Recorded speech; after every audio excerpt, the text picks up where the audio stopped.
This afternoon, another sellout crowd at Target Field, and the Twins hope to get a split in their 4-game series with the Yankees.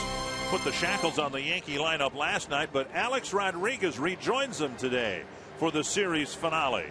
And the Twins taking on a Yankee team in first place in their division, and they lost the first 2 games of the series and now hope to win the back 2 games and get a split against the Bronx Bombers. We'll have more on a beautiful day at Target Field. We'll have more coming up in a moment. Wow.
to all the troops overseas.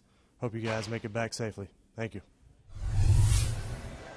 Every day of the week, we should thank the men and women and their families of the military who are serving our country so well, but especially we're doing that on Sunday, part of Operation Home Base.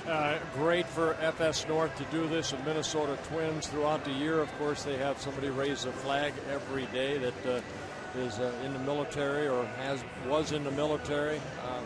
How do you say thank you enough? And the Twins trying to do the best they can with that opportunity.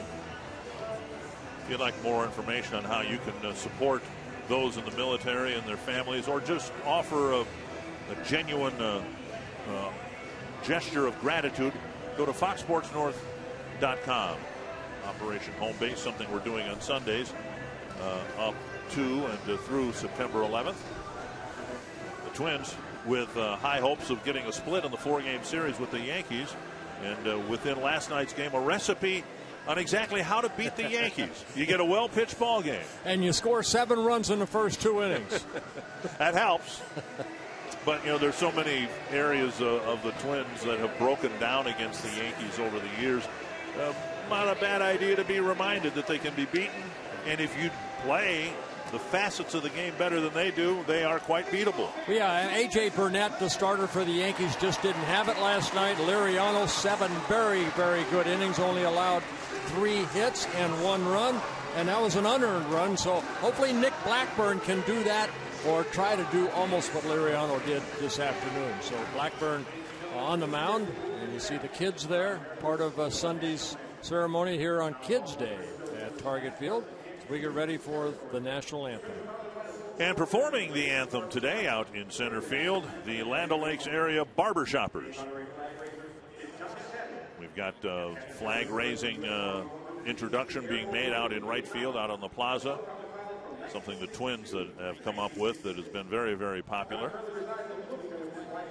And there are the Land O'Lakes area barbershoppers who will perform our national anthem.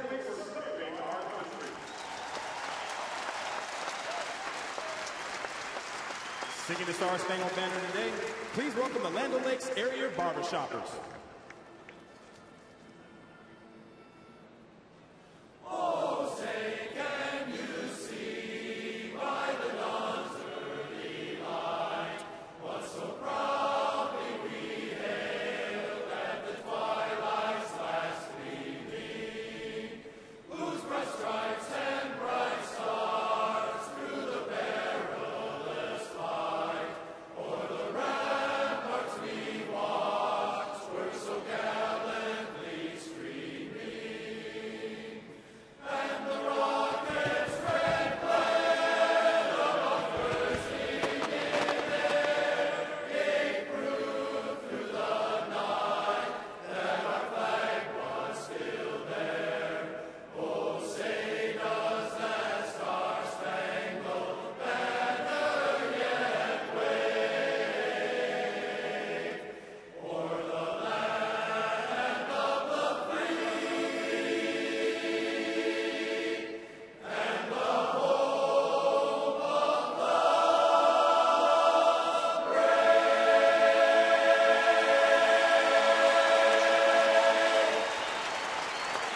Sure seems like we've had some magnificent performances of our national anthem over the last couple of homestands. Those guys are all barbers. Who cuts a barber's hair? I don't know. I've wondered Another the same, barber? wondered the same thing about dentists. Yeah. Who works on a dentist's teeth? Philosophical question. Maybe we can discuss later on today if the Twins score often and early. If a barber likes another barber to really cut his hair, why wouldn't I go to the other barber? No, I don't know. The Yankees, their final home game of the year here. The Twins go to New York in a few weeks in the middle of September to make up a rained-out game on a Monday. But the Menards batting order today, Derek Jeter leading off. Curtis Granderson, Mark Teixeira, and yes, Alex Rodriguez back in the lineup, just off the disabled list. Robinson Cano, Nick Swisher, Russell Martin, Brett Gardner, and Eduardo Nunez. And it will be Nick Blackburn on the mound looking for his 8th win of the year, making his 26th start. The last win came before the All-Star break, that on July 8th in Chicago. And since that time, over his last 7 starts, 0-4 with a 5.40 ERA. He does have a winning record against the Yankees. Not too many Twins starters can say that. In 6 career starts, he's 2-1 with a 4.73 earned run average. Northland Ford defense for the Twins kind of jumbled up a little bit today. Not so much the outfield, Sassoni, Revere, and Kubel, but the infield with Tolbert at short, Nishioka with a bad back, Plouffe at second, Mauer at first, Justin Morneau with a banged up foot, and Drew Butera behind the plate.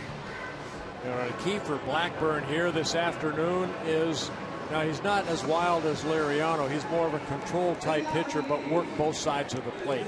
I think the games that we've seen, Dick, where he's pitched his best, he's pitched left-handers in and then that sinker away. Same the right-handers. Run that ball in on right-handers and then establish down and away. We'll see how Blackburn attacks this very good offensive Yankee ball club. Jeter, their designated hitter, and he's in the box to get things started, and Blackburn delivers a fastball, strike one.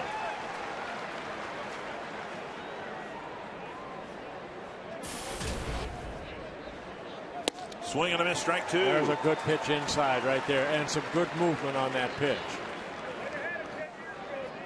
Blackburn's been fighting his delivery a little bit. He's trying to just stay back and create that good downward break. That's when he gets that ball to sink a little bit. Up in the zone, it straightens out. Blackburn, more than any other starter, has been the streakiest starting pitcher for the Twins. Periods of excellence and then periods where he really has struggled. 1 and 2. Tapper foul. And 2 starts ago against the Red Sox, it looked like things were going to turn back his way, and he might be able to rattle off a few good ones in a row. But then in Detroit, another game where he really struggled. Pitcher coach Rick Anderson keeping a close eye. Bouncer headed up the middle. Plouffe picks it up, but Jeter beats out an infield hit. So Blackburn gets him to hit it into the ground, and he hits it in the right spot for a leadoff single. Well, Blackburn making his 26th start, 147 innings so far on the year. That was 183rd hit off of him. He's 3rd in the American League in most hits allowed. Now, he has given up a lot of unearned runs, 17 unearned runs, and that's a lot for a starter. So he needs good defense behind him. 50 walks, 5 intentional, with 76 strikeouts. Came into the game with the same number of hits allowed as CC Sabathia. That's inside. It gets by Butera, and there goes Jeter to second base. Looks like Butera might have been crossed up on that pitch. Breaking pitch inside, and Butera couldn't glove it. Yeah, it'll probably be a pass ball because it looked like, Butera right here, he's maybe expecting fastball in the last second. So definitely a mix-up right there.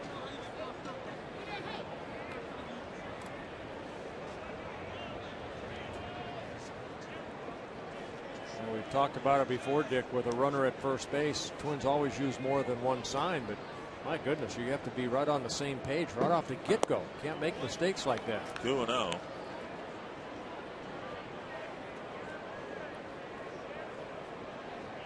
They do give Butera a pass ball. And now ball 3 down low with Teixeira on deck. Liriano had 10 3-ball counts last night in his outing. He only walked 3. That's why that pitch count mounted so high for Liriano. Granderson walks, and Blackburn's got an immediate jam trying to pitch out of. Teixeira with just monster numbers against the Twins. But then there are some others in the Yankee lineup who've done well over the years, too. Well, when the Twins have not won too many games against the Yankees, there are going to be a lot of guys in their lineup that have had good success. Teixeira, you see on the right, very good average against the Twins in the 60 games he's played. Got his 1,000 career RBI here the other night. Blackburn with another breaking pitch in the dirt. Butera had to shift over to make the block. So he'll go to the mound. Tolbert will as well. Blackburn with a pretty rough first 10 pitches here today.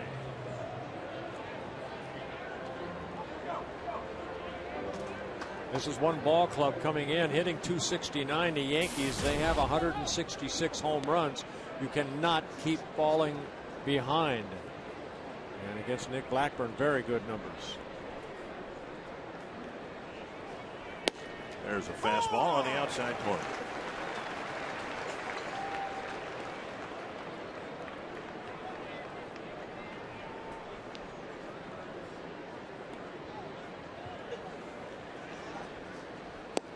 Side 2-1. Blackburn's first 2 pitches were strikes to Jeter. He ended up getting an infield hit. A quick walk to Granderson, and now 2-1 to a very dangerous hitter.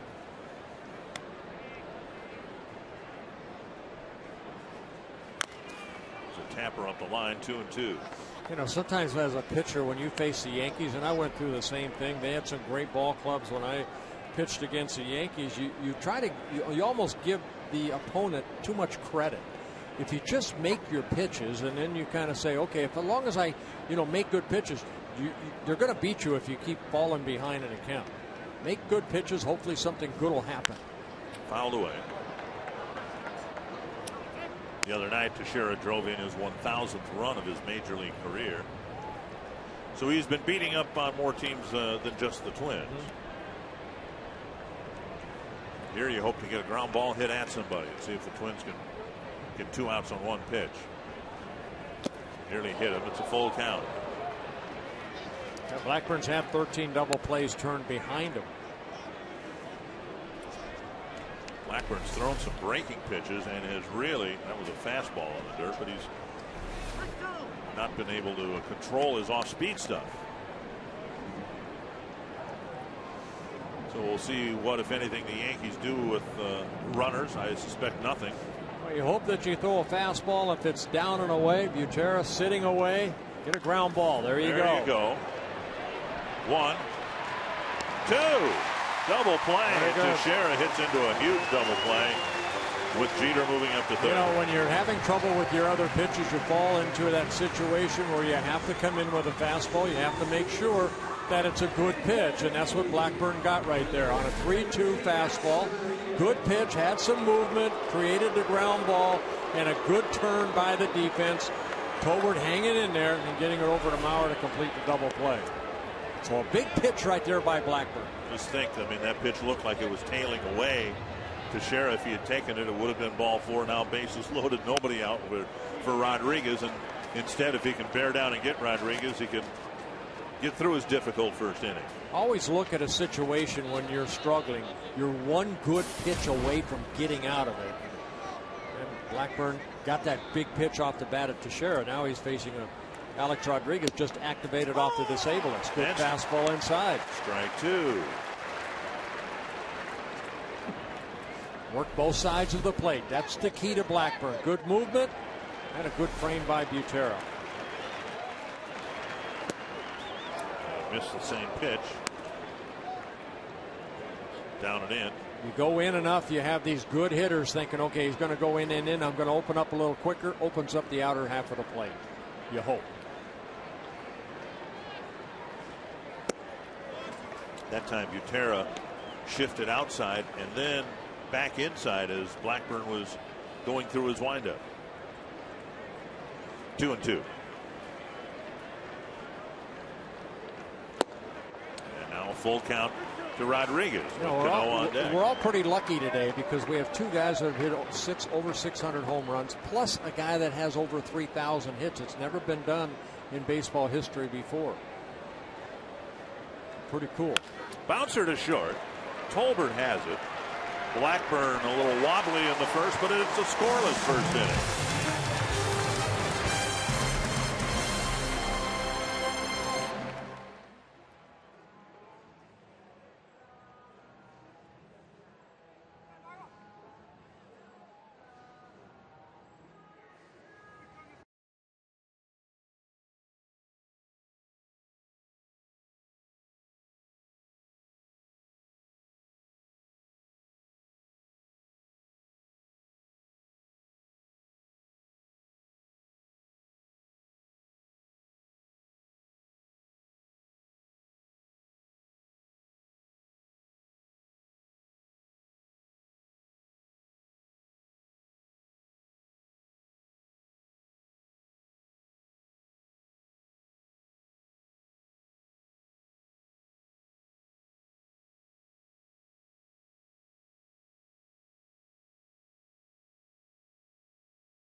Sports North is brought to you by your local Northland Ford dealers.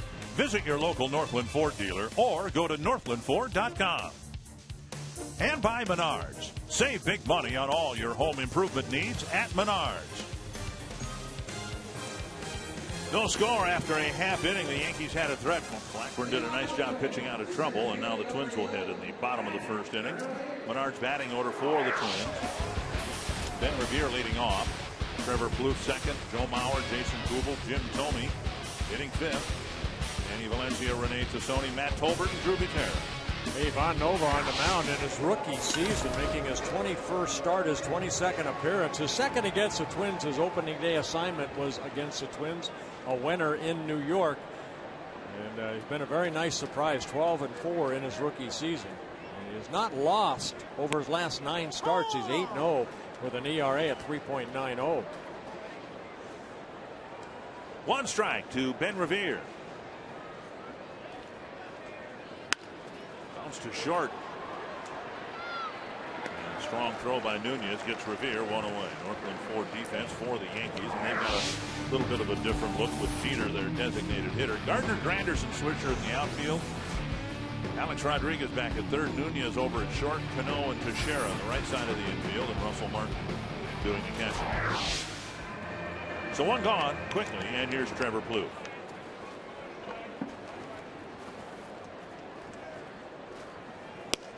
Strike one. Twins saw Nova back in early April at Yankee Stadium, and we're pretty impressed, and he's had a very impressive rookie season. Curve for a strike. Yeah, we saw a 4-seam, 2-seam fastball, that curveball right there, little cut slider, another curveball just missing, and a changeup. Just 24 years old, from the Dominican Republic, signed by the Yankees back in 2004. 1-2 to Plouffe, and he got a piece. Twins baseball brought to you in Sony High Definition. Mentioned he's won 8 straight. He's the first Yankee rookie to win 8 straight decisions since Edwin Whitey Ford. Whitey Ford. Flare to right field, and Swisher makes the catch. 2 down. Well, Nova again making his 21st start. 118 innings pitched, 124 hits allowed, 42 walks, 1 intentional, 69 strikeouts. Nothing that stands out, but except for the 12-4. The ERA a little bit on the high side, but you know, he's battled. They're trying to watch his pitch count a little bit in his rookie season. So he's they're hoping to get 6 or 7 good innings out of Nova here this afternoon. Up and in to Mauer, the first baseman. Ball 1.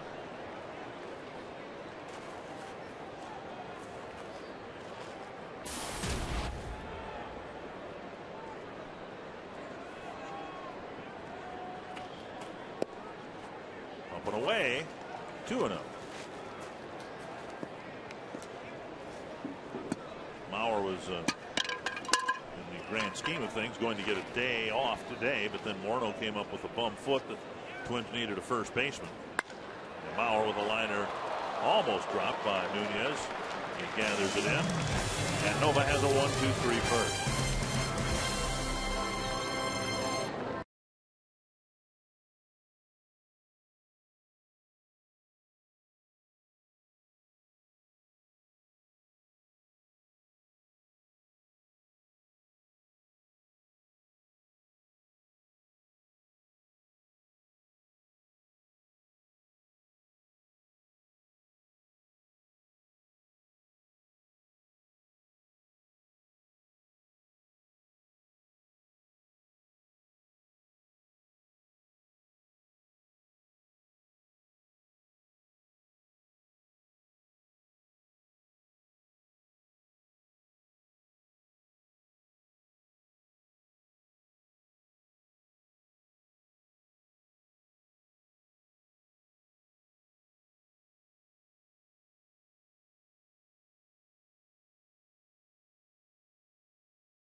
Beautiful Sunday afternoon at the ballpark. No score after an inning. Nick Blackburn really got himself out of a jam very nicely in that first inning. Yeah, he really did. Got a ground ball double play off the bat of Mark Teixeira on a 3-2 pitch, and then got Alex Rodriguez to ground out to end that first. 22 pitches, only 11 strikes. Not the Nick Blackburn.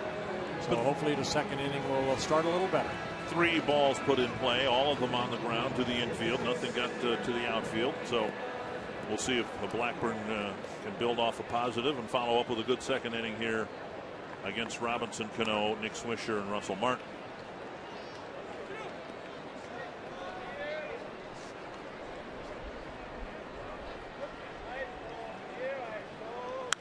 Fouled away, 1 strike. You know, there's some hitters that will take that first pitch, and I think we've seen in this now the 4th game of this 4-game series, Cano, a guy that goes up there, he's ready to swing. He's ready to look for that first fastball or first pitch and try to put it in place hard somewhere. Very good hitter. Blackburn misses inside. Whether by design or not, we've seen Blackburn really come inside to the left-handed batters. That's important for him because with the 4-seamer inside, that 2-seamer can work away. So he has 2 parts of the plate.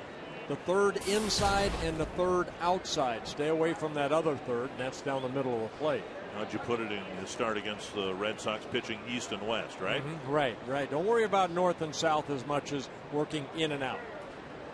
Like that. Good pitch. 2-2.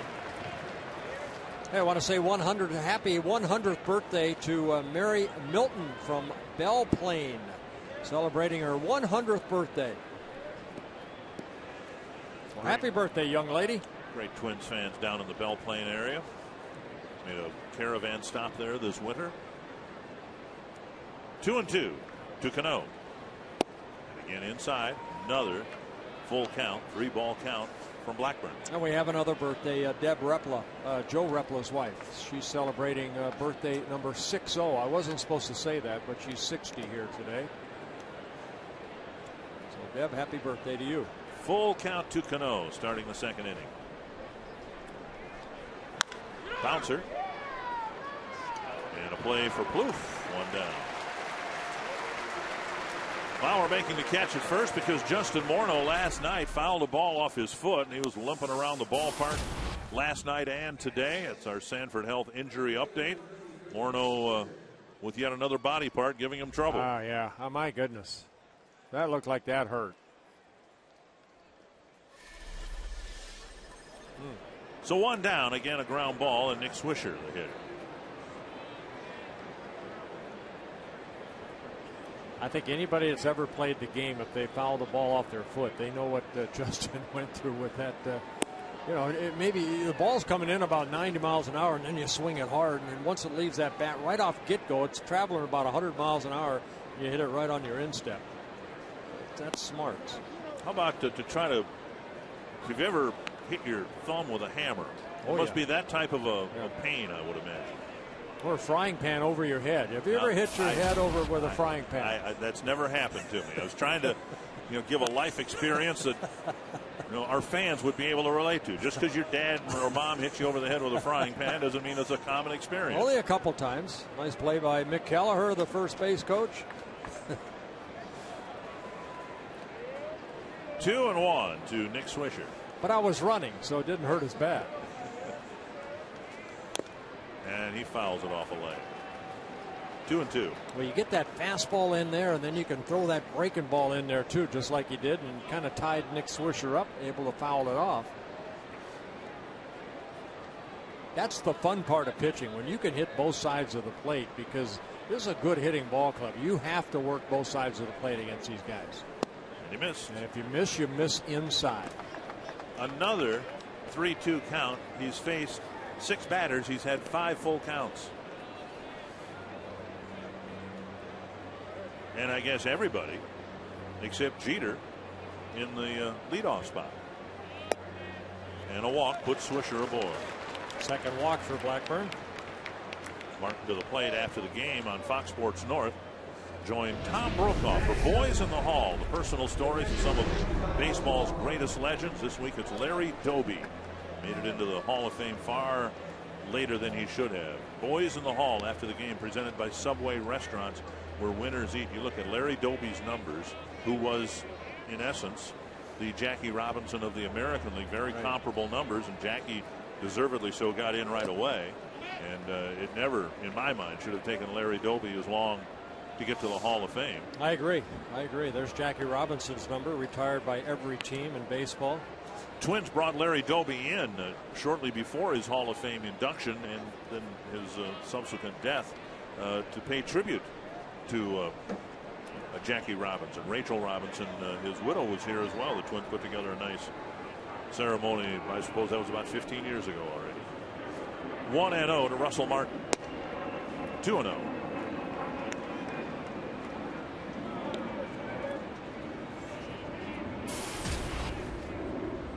Pretty good numbers for Martin as far as RBIs and home runs. He averaged down a little bit. Came into this year from the Dodger organization, where he is a .272 hitter, two-time National League All-Star. And as you look at this lineup, you look at Martin, Gardner, and then Nunez. Pretty good 1, 2, 3 down at the bottom of the lineup for Joe Girardi. 6th straight batter where Blackburn has had a 3-ball count. 3-0 to Martin, who cranked a couple of home runs here the other night. And he takes all the way in. It's a strike. We've seen a lot of the Yankee hitters standing right on top of the plate, as close as they can in that batter's box. Martin, one of those. We saw Francisco Cervelli, the same thing. Stand right on top of the plate. 3-1. And now 3-2. And it's going to be in one sense, a long day for Nick Blackburn, but in another, a short one if this continues. And this will be his 40th pitch already, trying to get the second out here in the second inning.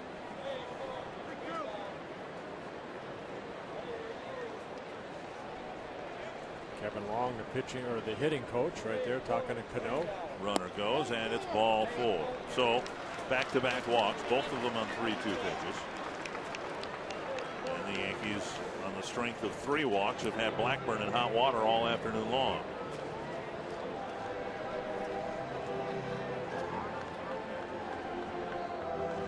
Three starts ago, Blackburn had a start, a short one that where he issued 6 walks. Start before that 5. This from a guy who has gone a month without walking 6 guys. Yeah, that's again, sometimes you give that other team too much credit that, just hit your spots. And Blackburn maybe trying to be a little bit too fine here. He needs another good sinker down and away to maybe get a ground ball. It's going to have to be a quick double play off this guy's bat.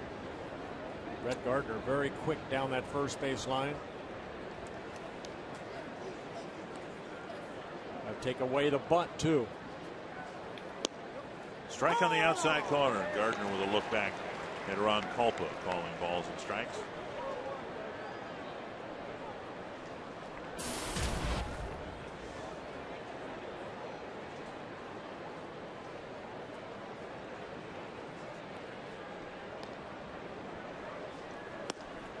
One and one. They imported Chad Fairchild to join this crew. Brian O'Nora out with a health issue. And we had just 3 umpires last night, but we're back to the full complement of 4.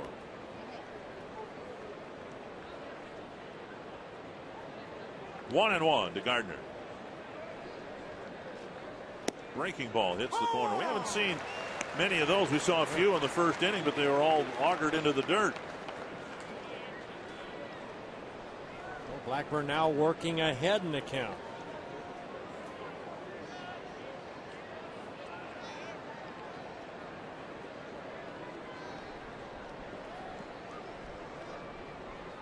One and 2 to Gardner.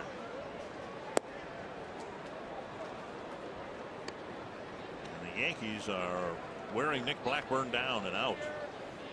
Close pitch taken for ball 2. I think, you'd like to blame it on the Yankees, but Blackburn's really struggling, with his control right now.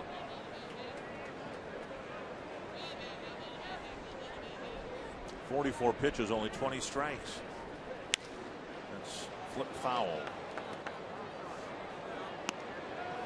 Well, if you're thinking strikeouts right now, Blackburn has averaged about 4 to 5 strikeouts per innings. And this is what I was talking about, his last, win coming before the All-Star break. And that was July 8th in Chicago. 2-2. A bouncer over the roof of the Twins dugout. That was one of the highlights of the Twins season. Twins took 3 out of 4 against the White Sox, almost swept them in a 4-game series in Chicago just prior to the break. And I think a lot of people thought, okay, they're teed up, ready to go for the second half. And it's just been an assortment of struggles since the All-Star break. 2-2. And another full count. Gardner hitting 8th. He's the 7th consecutive batter to have a full count. It all goes down to starting pitching, Dick. Since the All-Star break, the starter staff for the Twins have been very inconsistent. Very inconsistent. Nobody's really taken charge. We'll see if the Yankee runners go. Swisher at second, Martin at first. Blackburn, every ball that's been put in play has been hit on the ground. This one lifted foul. The runners were staying put.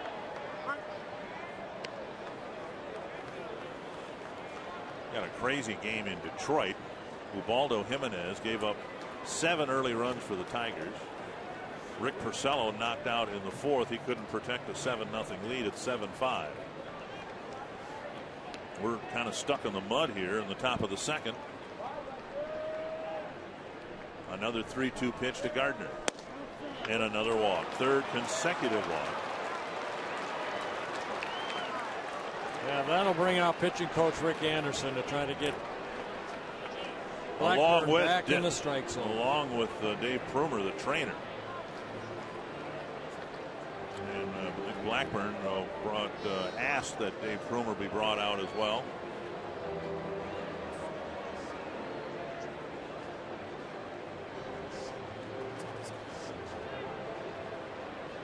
Kind of checking that elbow area. Ron Gardenhire now on his way out. And he's feeling something, yeah. Well, the same thing happened. Now, through his struggles, Blackburn's maintained all along his elbow has been strong. But remember, both he and Scott Baker in the offseason had their elbow worked on. Baker's been on the disabled list twice, and now Blackburn has to leave with 1 out and the bases full in the 2nd.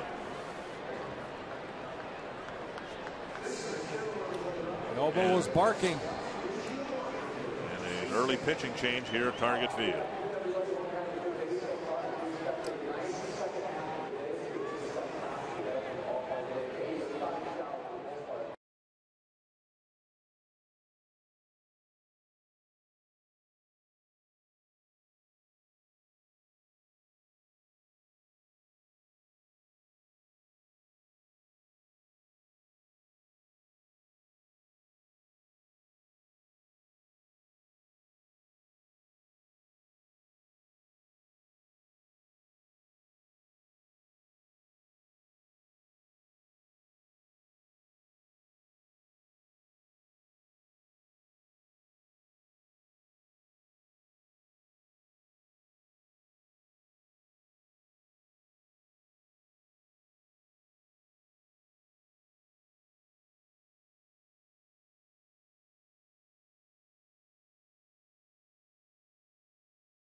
He's just beginning his warm-up tosses because of an injury to Nick Blackburn. Swarzak will start the process of warming up and will tell everyone when he's ready to go. Yesterday afternoon, Jim Thome, Derek Jeter were nice enough to give us some of their time. Talk about their milestones reached this year. Jeter his 3,000th hit. Thome his 600th home run. And the question to each of them was, Why keep playing? What is there left in this game that you enjoy out of it? It's win a world championship. I mean, he's probably got enough to fill every finger that he has, you know, and that's I think what has set his legacy apart from any player that's probably played the game. I think that's what, you know, what eats at you is that chance to celebrate and look in your teammates' eyes, and Derek can attest for that. You know, you look in your teammates' eyes. I have not done that, but to celebrate and look in their eyes and to see the reaction, it's got to be priceless. No, and that Jim Thome is right on right there. That's why you keep playing the game after what Thome's been able to accomplish, 600-plus home runs. You want to win a championship. Jeter has 5 rings, you know, and Jim Thome, you pray that day comes, but Jim Thome also, there's a lot of guys in the Hall of Fame that never experienced that, and the Twins have a couple of those in Rod Carew and Harmon Killebrew. Well, Derek Jeter's got a whole bunch of World Series rings, so why does he keep playing? You know, I enjoy competition regardless of what it is. If you want to race me down the hallway, then I'm going to try to beat you. I just enjoy that. If I didn't enjoy coming to the field every day and playing, then I wouldn't be doing it. And the goal is simple. You know, we want to win. Jimmy will tell you the same thing. It's you want to win a championship, and that has never changed. The love of the game. You know, you come to the ballpark, you can't, it's hard to explain the camaraderie that you have with your teammates year in and year out, but also the desire to win. And he's been very fortunate. He's with an organization that has paid a lot of money to keep that winning tradition going. And Derek Jeter's a big reason why they have won over the years. Well, Anthony Swarzak comes into a tough spot here with 1 out. 3 consecutive walks and an injury of some sort have taken Nick Blackburn off the field. And now Eduardo Nunez will come up. Well, remember, Swarzak worked here on Friday night after Kevin Slowey was asked to leave in the 6th inning. Swarzak, at that time, we say, boy, this is going to be good because hopefully he can finish the ballgame. He worked 3 innings, gave up 3 hits, threw 54 pitches here on Friday night. Mauer playing in front of the runner at first. Nunez runs very well, and there's ball 1, and Butera looked like he's crossed up again. My goodness. Butera looked like that ball almost hit him in the mask. And they had just talked about this. Wow. He's looking breaking ball, and it's a fastball. Well, you're already in a ticklish situation here. Bases loaded, 1 out for the Yankees. And I didn't, you know, myself, what I always did was first sign after 2, and if I shook off, give me 1 sign. I didn't play that game with indicator and all that stuff. My goal was to make good pitches, not to try to cross up my catcher. Make it easy. 2-0 now to Nunez.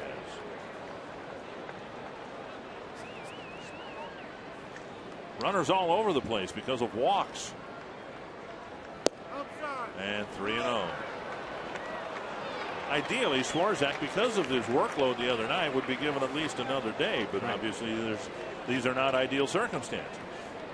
He's got to come back in with fastballs now.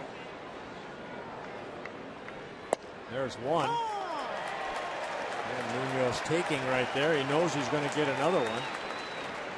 And Swarzak just hoping he has something on it and maybe he can hit it at somebody. Or pop it up. And he gets a swing and a miss to get what? Another full count.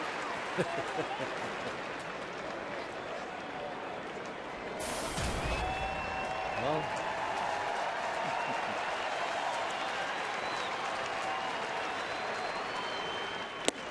struck him out, 2 down. So he was 1 pitch away from walking in a run at 3-0, and he came back and put 3 of them in a row past the number 9 hit. Those strikes, you don't know what might happen. And Swarzak down 3-0, comes back and gets a big strikeout. 9 batters have come to the plate. Only 4 have been retired. 4 have walked. There's been a single. It was an infield hit by the guy in the box now, Derek Jeter. The bottom line is, to this point, The Yankees haven't scored a run. And let's keep it that way. Let's get this guy out. Strike one. You know, as Jeter moves up the ladder as far as all-time hits leaders, he's only 3 hits now behind Rod Carew.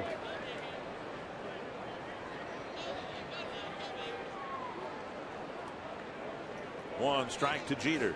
Rod ended his career with 3,053 hits. 2 strikes. Swarzak running one up and in on Jeter. I don't know that a pitcher can get a standing ovation in the 2nd inning. Swarzak gets out of this. He's going to get very warmly received. Yeah, fans are already applauding. Let's keep those applause going.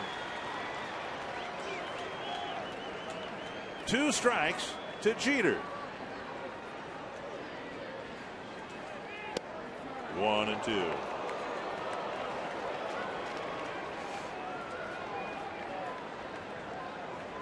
Good pitch right there. Like Blackburn, Swarzak has that 2-seam fastball that'll run in on right-handed hitters. Watch Butera move.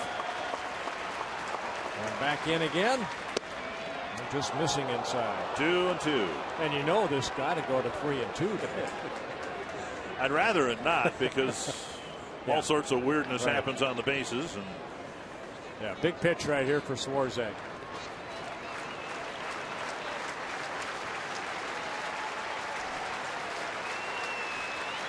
Two and 2 to Jeter. Tapper foul, and Jeter did a nice job making contact on a tough pitch. Reached across the plate and tapped it foul.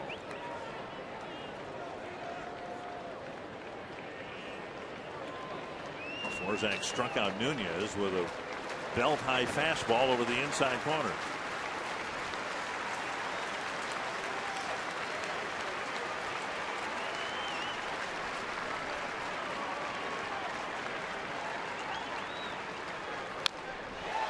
Foul tip, and Butera can't hang on. The fans reacted behind home plate because they could not see the ball in the dirt.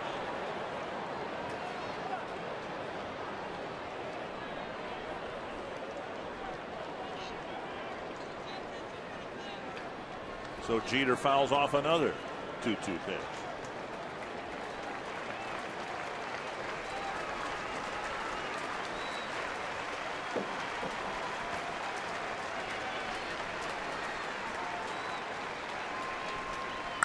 To right field. How about that? 2 painfully long and miserable innings, but the Yankees have not scored yet.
Fox Sports North sends our heartfelt thanks to military members and their families, and you can too show your support and send your messages of thanks at foxsportsnorth.com by clicking on the Joining Forces logo on our website. Send out your thanks. And late last night, I got an email from Iraq from Aaron McGowan, who's from Lakeville, Minnesota, and you'll see this photo in a moment. He's a lifetime Twins fan. In his second tour in Iraq, the far guy on the left, all the way in the back, that's Aaron right there. The others in this picture, part of the first platoon Charlie Company, and they're huge Twins fans. All the guys in that pic. Dick, go ahead. Fly ball to center. Granderson has it, one away. And you look at those guys in that picture. All the guys in that picture are from Twins territory, and they're all big Twins fans. Dick and Bert, next year these guys are hoping to return home in time for opening day 2012 at Target Field. And boys, I know some of them are going to be watching this on a tape delay. They're out in the field right now. Some are watching live, and their families will wish them a safe return. And we hope to see you here at opening day next year at Target Field. Yeah, thank you, Robbie. Sergeant Aaron McGowan, thank you very much from Lakeville, Minnesota, deployed with the Charlie Company 194th Minnesota National Guard. Thank you, guys. Ball one, and now Tomey takes a strike. Tomey's had a little bit of a neck issue the last couple of games, back in the starting lineup here this afternoon. And an off-speed pitch over for strike two.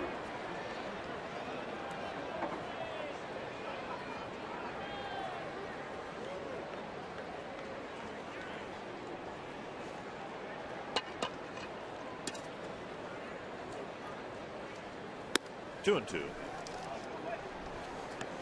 I'm sure there were times when Mays and Aaron played against each other,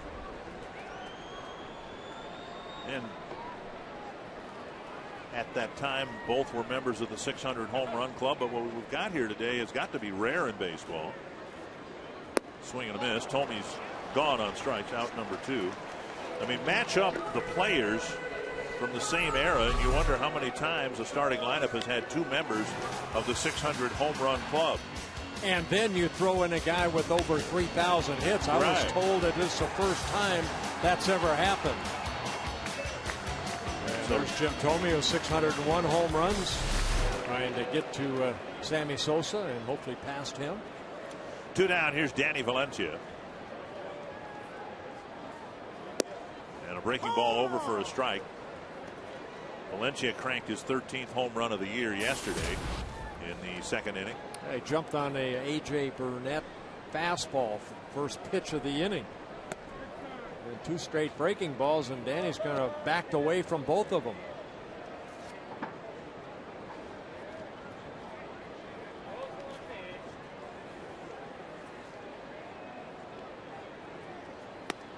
Two and one. Now, opponents coming into the ball game against Nova hitting 268. Left-handers are hitting 237, but right-handers are hitting 299. He's given up 12 home runs, and he split those between righties and lefties.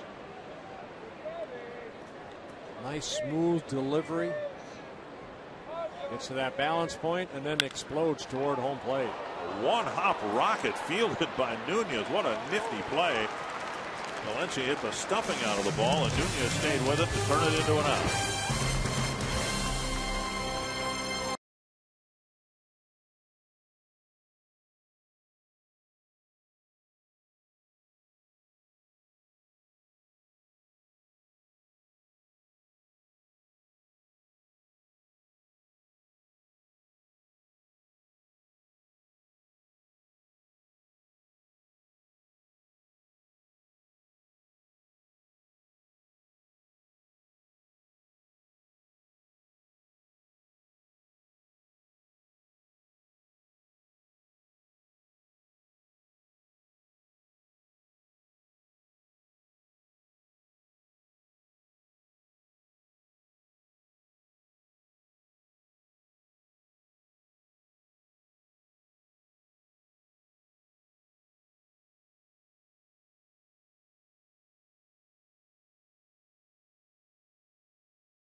Minnesota Twins baseball is brought to you by Explore Minnesota.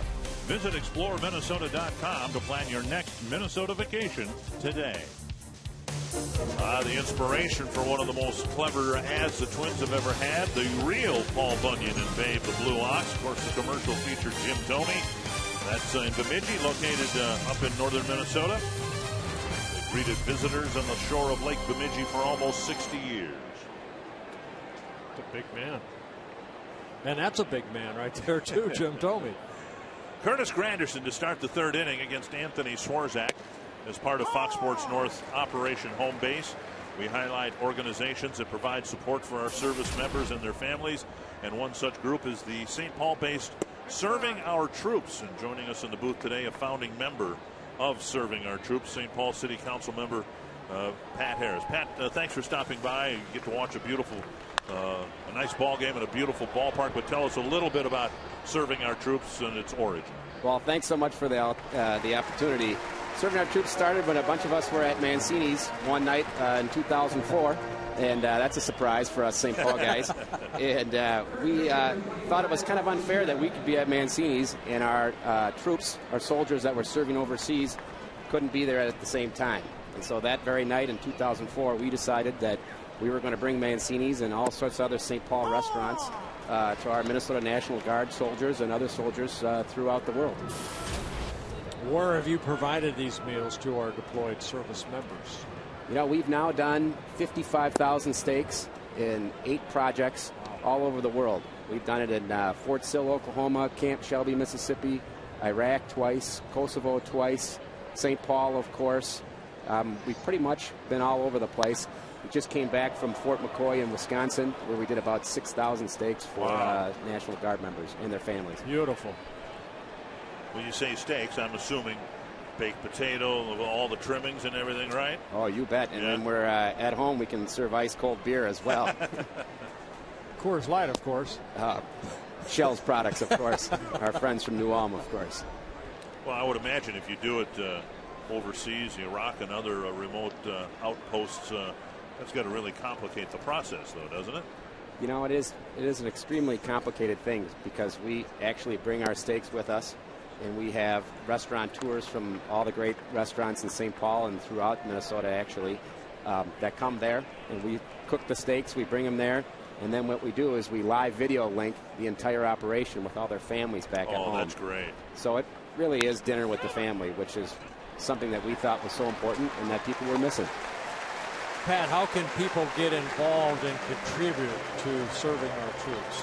You know, there's a lot of ways to help. ServingOurTroops.com is a great resource. We always need financial contributions. We always need volunteers. The Twins have been fabulous for us. Pat Klinger and Dave St. Peter have just been heroes for us.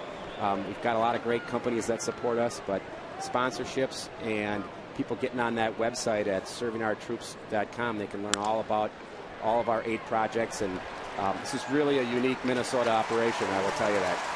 St. Paul City Council member Pat Harris, thanks for stopping by. We needed a 1-2-3 inning, and we needed to hear about Serving Our Troops. Thank you very much. Thank you, Pat.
life this summer. Find out how giving back bottle caps can give returning vets a piece of the high life. Go to MillerHighLife.com for details. No score after 2.5 innings. Twins are already into their second pitcher. Nick Blackburn left because of an injury. We'll get an update on that if we can. And meanwhile, Ivan Nova has had a couple of 1-2-3 innings. He'll face Tassone, Tolbert, and Butera. Oh, very nice of Pat Harris to come up here with serving our troops, and he brought us some aprons too. Very nice. We'll be using those this winter, doing a little Barbie. Okay, I'll be using them this winter too when I'm out on the ice. Get a little portable grill. Ice fishing, making brats on the ice. The bib will go over my parka, and it'll look very nice. That sounds cold. Tell you what, a couple of weeks ago, I was thinking a lot about ice fishing when it was 107 in Texas. 2-1 to Tassone, and now 3-1, and what do you know? Twins batter has a 3-ball count.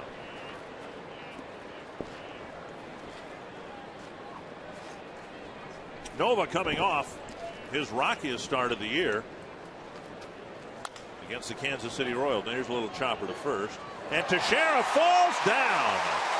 He spun his wheels as he was running to the bag, and the Twins get a base runner on an error. Well, sure-handed Mark Teixeira. You don't see this too often from this Gold Glove winner. Trying to maybe get it and then, you know, hurry his to get to the bag. Tassone hustling down the line. He tried to pick it right there, took his eye off the ball. The ball clanked, and the Twins have a base runner. Yeah, he actually didn't lose his footing at all. The ball bounced out of his glove, and he tried to stop his progress toward first base. So it's an error on Teixeira, and Tolbert at the plate. Yeah, for Teixeira, just his third error of the year.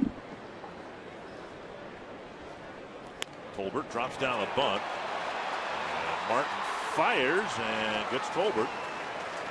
After dropping a sacrifice down, Tassone goes to second. Let's find out what Nick Blackburn's issue is from Robbie Inzmakowski. Well, that issue, Dick, is a right lateral forearm strain for Nick Blackburn. We don't have immediate word on the condition of it or the severity, but we do know he will be further evaluated later today and into tomorrow. But Blackburn officially left the game with a right lateral forearm strain.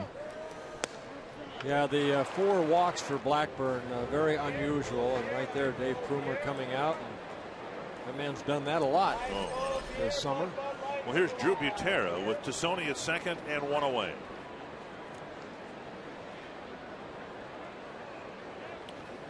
This one hit to the right field corner, but it's turning right now. I know the basics of human anatomy, okay? But and the less we talk about that, the better, I suppose. But it sure sounds to me like where they're talking about with Blackburn is exactly where Scott Baker's issue was. You know what, Dick? I think sometimes anytime, and I went through the elbow surgery too, you start favoring your elbow and then you put more stress on other parts of either your shoulder or the top part of your elbow area. And I think both of them have, now both of them have gone through that problem. But again, Blackburn, unlike Baker, who's admitted some tightness and some discomfort in that forearm area through the middle months of the season, Blackburn has maintained all along his struggles had nothing to do with that. He's been healthy. There's a fly to left. It's hanging in the air for Gardner, and that's the second out. But you know what? That's pitching. I mean, he could have did it out in the bullpen and said, I'm okay through the ball game, and then it just kind of just flared up even more. Twins and Orioles open up a 4-game series tomorrow. Tickets available throughout the series, but Tuesday night it's a Sports Authority value pack game. You purchase a ticket in the U.S. Bank Home Run Porch and get a free Schweigert hot dog and Pepsi. Tickets are limited for the game. Call 800-33-TWINS or visit twinsbaseball.com. And I was told before the game today that there are tickets available for all 4 games against the Orioles. So if you want to come out and watch the Twins in this stunning ballpark, opportunities exist here against the Orioles. You know, I'm like you, Dick. I don't know, all those things about kinesiology and all that stuff, but all I know is to throw a baseball, it's one of the most unnatural things to do. Your arm is kind of built to throw almost like a softball, where you go over the head, you're putting stress on the shoulder, the elbow. There's a lot of parts that come into play. So, You know, Blackburn and, like you said, Baker, they went through the surgery last year. It wasn't a major surgery, even though every surgery is major. It wasn't like a ligament that have to be replaced like the Tommy John. It was just more out, you know, a clean-out type of surgery. 2 strikes to Revere. It becomes more of a mental thing sometimes, and now it's a physical thing for them. Revere strikes out. The Twins still don't have a hit. They did get a runner in scoring position, and we have 3 scoreless innings.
The best stories start here.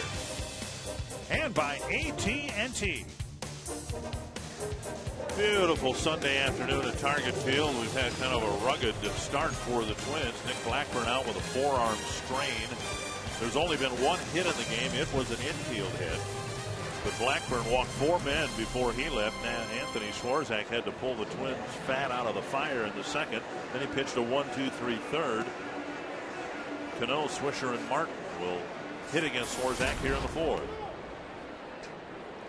I don't know, I've always really enjoyed Sunday afternoons at the ballpark. There's just something special about it, even more so now that we're outdoors here in Minnesota. And I think it's because where I grew up in western Minnesota, Sunday afternoon was when the town team played. And it was part of the day. You know, we'd get up, go to church in the morning, and then we'd go out in the baseball field and watch the Dumont Saints play. Here's a fly ball to left. Sony with the catch, 1 away. But that was like the big social event of the town of the whole week. 1 down. AT&T trivia. In 2007, who collected his 3,000th hit, and who hit his 600th home run? Let's see. You know, it'd be easy to get the 600th home run.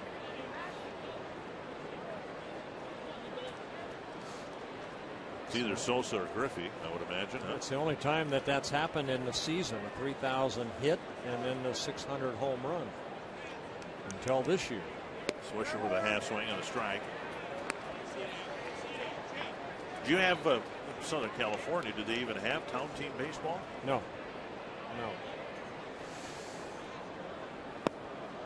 Swarzak makes Swisher move his feet. They had leagues around, but I don't believe, you know, because of the logistics of so many small cities, they just kind of combined all of them together. My town had 200 people in it, so I'm guessing just about every town had its own team. They play on typically Wednesday nights and Sunday afternoons. 1-1. And a strike on the inside corner. Well, that's kind of way that baseball was created. I mean, back in the 1700s, you know, where they had the more or less, it wasn't baseball connected, it was baseball, 2 words. Right. And they had the town teams, and every town team had a ball or 2, and that's what they played with. And every ball wasn't the same, and they didn't have seams on it. It was more of a leather ball, and somebody in each town was responsible for making up the baseballs. It's kind of cool if you go back into baseball history. 2-2, and Swisher takes a call, third strike, 2 down. Well, Anthony Swarzak has just been brilliant. 2 1/3 perfect innings after Blackburn's imperfect inning. Well, I'll tell you what, I think this is why Ron Gardenhire and Rick Anderson love this guy so much, because of his resiliency to come back. I mean, he threw 54 pitches the other night, and you know, we've seen him before pitch 9 innings or 7 or 8 innings. He'll say, you know, I'm available the next day. I got an inning if you need one. Here's Martin, walked in the second inning. See, town team baseball, that was a source of income for me, because we could retrieve foul balls, and we got a dime when we returned them to the dugout. Oh, a dime. See, dime. We used to get snow cones. Bouncer to third, Valencia. Then I'd sell the snow cone for a quarter. See, I was ahead. Another really good inning for Anthony Swarzak.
Player of the game, you can cast your vote. Text the word value followed by a space in the player's name to short code 234234. He's probably done for the day, but that the Twins are in this game at all, there's no score in the game, due largely to a wonderful performance by Anthony Swarzak. Well, again, he threw 54 pitches here on Friday night, and Rick Anderson went over there, kind of patted him on top of the head, gave him a fist, and said, hey, great job by Anthony Swarzak. 32 pitches in the 2 2/3 innings of shutout baseball for Swarzak. Now a starter has to go 5 innings to qualify for a win. In Swarzak's case, if the Twins were to score a couple of runs here, technically he could get the win if the official scorer deems it appropriate. DeMatre will be the next pitcher for the Twins. Here's a fly to right, and Swisher's over to make the catch. Meanwhile, offensively, the Twins have done absolutely nothing against Ivan Nova. Didn't get much done against Phil Hughes on Friday night. And so far, Nova's just kept them in check. They haven't had a base hit yet. And the pitch count outstanding so far. 35 pitches here in the 4th inning. Excuse me, 34 pitches. Bauer hit the ball hard. He's about the only guy who has. He hit a liner to the shortstop Nunez to wrap up the 1st inning.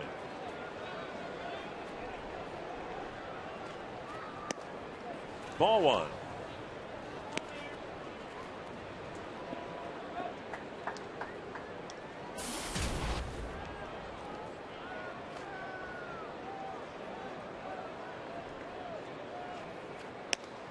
and a strike. You know, in yesterday's ball game, we saw Joe Mauer get a base hit, you know, toward right field. Look where Nick Swisher is playing out here in right field. They're really giving Joe Mauer the right field line. Granderson shading him over to left center. And now 2-1 to Mauer. You say why, but you know, most of Joe's hits this year have been exactly where they're lined up. Or to left center down that left field line.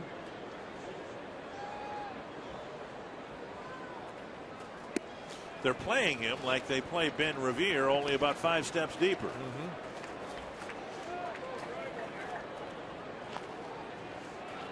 3-1. Twins will take base runners any way they can get them at this point. See if Joe can get a fastball here and turn on it. Flipped foul down the left field line. 3-2.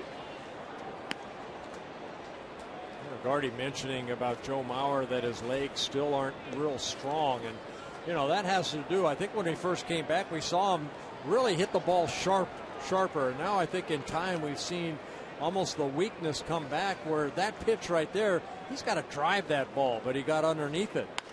So like a pitch like that, he's just not the Joe Mauer that we have seen over the years.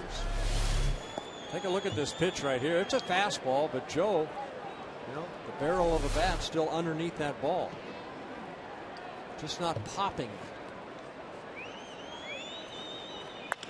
Pulls a base hit to right through the hole. So he didn't hit the ball hard, but he hit it in a good spot. And the Twins take their first hit with 1 out in the 4th. You can follow the Twins with MLB.com at BAT11 for your iPhone, iPad, Android, or BlackBerry. Get all the scores, stats, highlights, live audio, and more.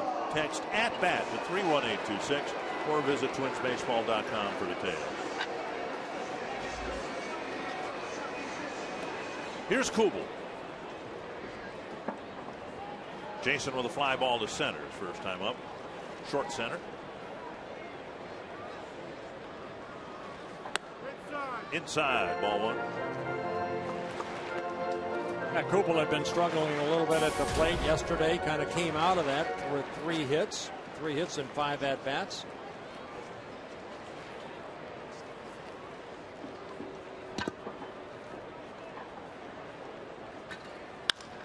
That might be a double play ball.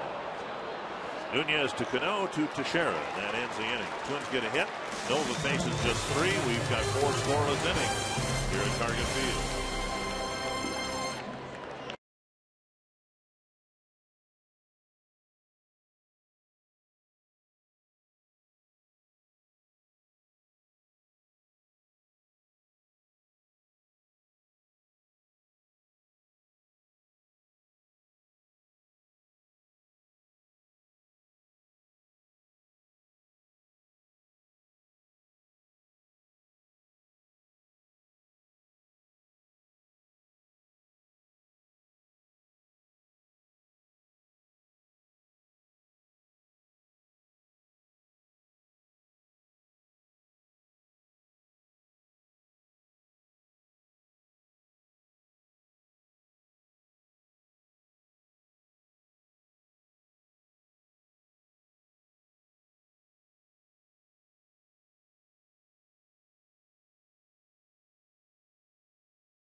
Hi to all the men and women in the U.S. Military. Stay safe, come home soon, and we're still rooting for you here. Thank you. Thank you, Jerry. You can tune into Fox Sports North Sunday the 28th, 1 week from today, for Operation Home Base, presented by Miller High Life. We'll be broadcasting live from the Minnesota State Fair. Join us some members of the 147th Attack Battalion, the Minnesota National Guard booth located on the west side of the 4-H building. New Twins pitcher, left-hander Philip DeMatre comes in. Yeah, DeMatre coming in for a 35th appearance. 29 and a third innings, 28 hits allowed, 15 walks, 3 intentional with 17 strikeouts. Opponent's hitting the 252. And DeMatre will face Brett Gardner, Eduardo Nunez, and Derek Jeter. 2 2/3 innings of perfect relief for Anthony Swarzak, who came into a situation, the bases loaded and 1 out in the second. Blackburn left with a strained forearm, and Swarzak came in and took the game into the 5th inning without the Yankees scoring a run. Here's Gardner, and there's strike 1. DeMatre making his second appearance in this 4-game series. He worked here on Friday night, faced only one batter, ended up striking Eric Chavez in the top of the 9th inning.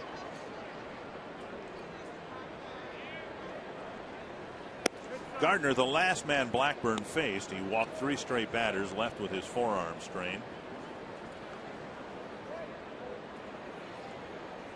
Blackburn faced 8 men, walked half of them. Got 3 ground ball outs and an infield hit. Strike on the outside corner, 1-2. 90-mile-an-hour fastball straight over the top from Phil DeMatre. You don't see that very often. We saw that was that Dwayne Below of the Tigers did that, and it's kind of how a lot of pitchers used to pitch. But now it's kind of a rarity to see somebody straight over the top like that. Yeah, you see more lefties, go 3/4 or even the sidearm type of delivery. DeMatre, 30 years old in his first season with the Twins. He's pitched for the Reds, the Pirates, and then also pitched in Korea last year. That's to center, and Revere, nice running catch, 1 away. And Eduardo Nunez coming to the plate. Carsoup.com/baseball question today. Chris Pressure from Mankato wondering who are the catchers of the bullpen. Who's warming up the guys out there? Used to be Rick Stelmazik. He was the bullpen coach, and he also did some catching.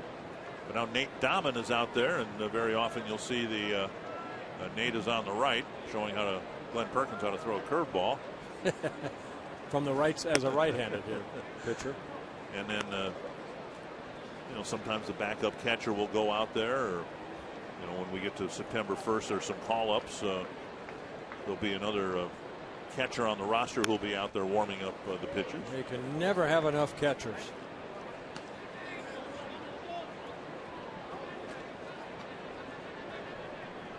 Nunez at the plate, 1-1.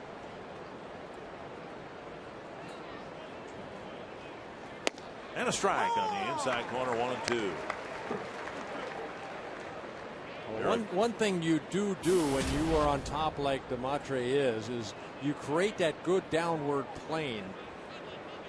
And that's what he's trying to create. Keep that ball down, and then the breaking ball. There's a fastball in.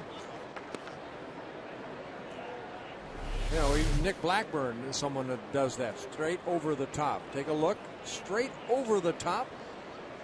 And you really have to work out front to get that ball down. 3-2. We've had plenty of those before. First time through the order, 7 of the 9 plate appearances resulted in a full count. Well, Blackburn, there was definitely something wrong with Blackburn, and he was taken out of the ball game with that forearm strain. So we're hoping he's all right. Sharply hit him through. Nunez has a base hit. Just a second hit by the Yankees. Up here in our Circle Me Burt section today, in the FSN section, we have Devlin from Roseville, and your pop's with you. Your dad Peter, and you say he's one of the biggest Twins fans ever, and this is your first outdoor baseball. I asked Peter, has he been living in a cave or something? My goodness. But no, welcome to Target Field, and welcome up here to the booth. You are both hereby circled. Derek Jeter, the hitter. And he takes a pitch up, ball 1. Well, you see that pitch right there, Dick. You know, I mean, again, you work straight over the top. The work part is finishing it off with your fingers and your wrists. Stay on top of that ball.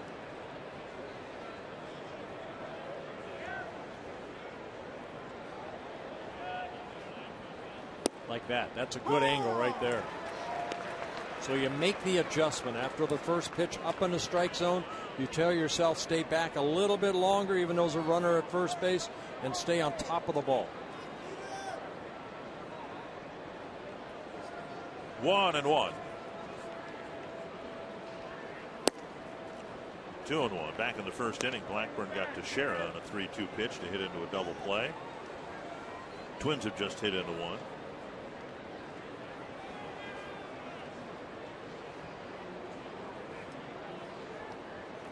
Trying to patch this game together, getting just an inning and a third from Nick Blackburn. Swarzak taken out after the 4th because of his relief work on Friday night. Now the Yankees not only have power, they're leading the American League in home runs, they also have speed. Nunez at first base and a couple throwovers. Nunez with 18 stolen bases in 23 attempts.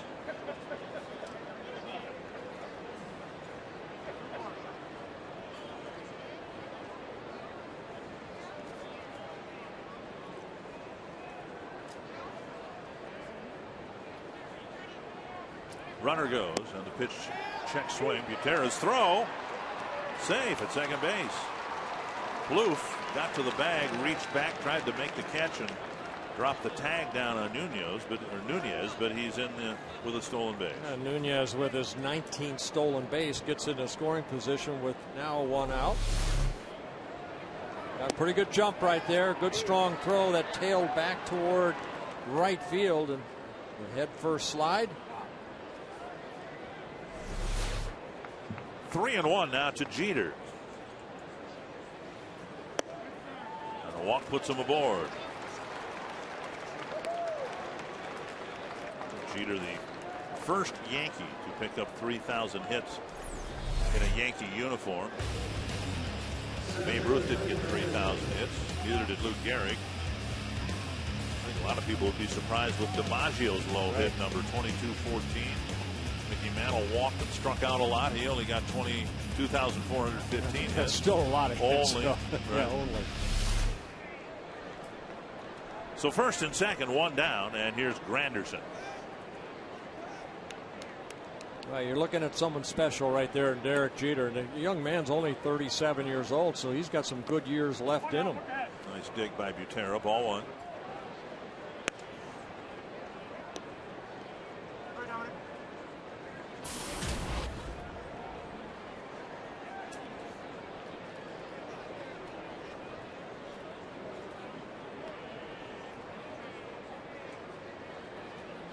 Half swing and a strike, 1-1.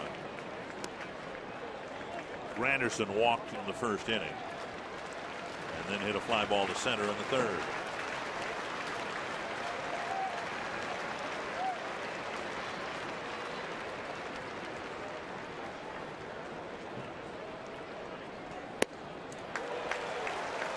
One and 2.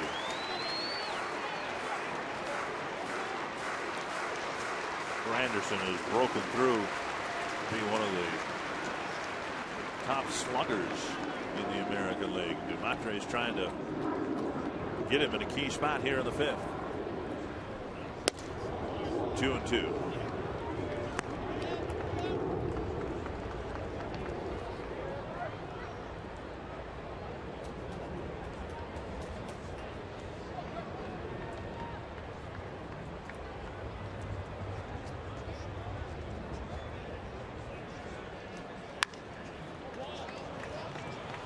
Anderson, when he was a member of the Tigers, hands held high and a more erect stance. Yeah, Ron Coomer talked about this the other day. Now he dropped the hands here, and boy, has it worked for him, especially against left-handed pitchers. Remember in Detroit, you know, Jim Leyland, a lot of times he wouldn't play against some left-handers.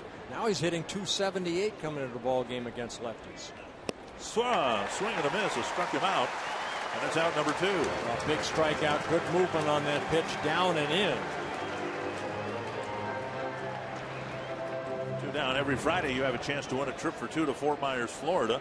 Stop by a participating Arby's, pick up your Good Mood Food code card, then log on to foxsportsnorth.com and click on the Fan Zone tab to enter. Plus, while you're in the Fan Zone, enter to win to see the Lynx battle the Liberty at Target Center, but you've got to be 18 or older to enter. 2 on, 2 out, and here's Teixeira. Strike 1. Teixeira's at bat in the first inning. Might be, if the Twins win this game, the most important Yankee at bat of the game. First and second, nobody out. It was 3 and 2, and Teixeira bounced into a double play. Rodriguez bounced out, and Blackburn escaped a first inning jam. And then the walks refilled the bases in the second, and Swarzak came in to put out the fire. 1-1. Well, 2 good pitches so far. Strike 1, outer half of the plate, and then he went inside for ball 1. Go back in again.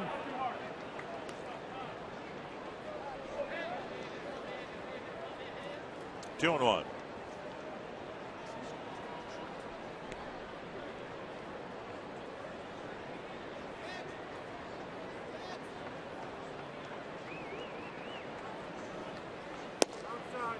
And now 3 and 1 with more trouble on deck. Alex Rodriguez. Now you're in that danger zone again.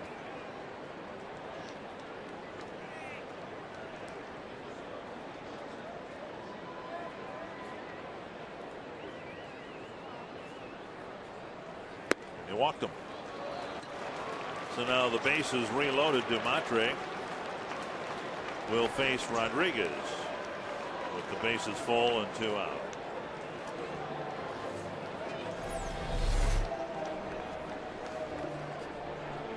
Among active players, A-Rod and Tomu first and second in home runs, RBIs, and just 2. I just still have a problem with Alex Rodriguez, just because a lot of it went through that steroid era and it's tainted a little bit. Where that man on your right, he did it the natural way. And that'll be interesting as his career ends, Alex Rodriguez, what the writers do with him when that Hall of Fame vote comes. The man on the right, that man just strong. So far, the Twins have survived issuing 6 walks to a lineup that doesn't need any help getting on base. And now Dumatre will go after Alex Rodriguez, who has hit the ball on the ground twice to Matt Tolbert at short.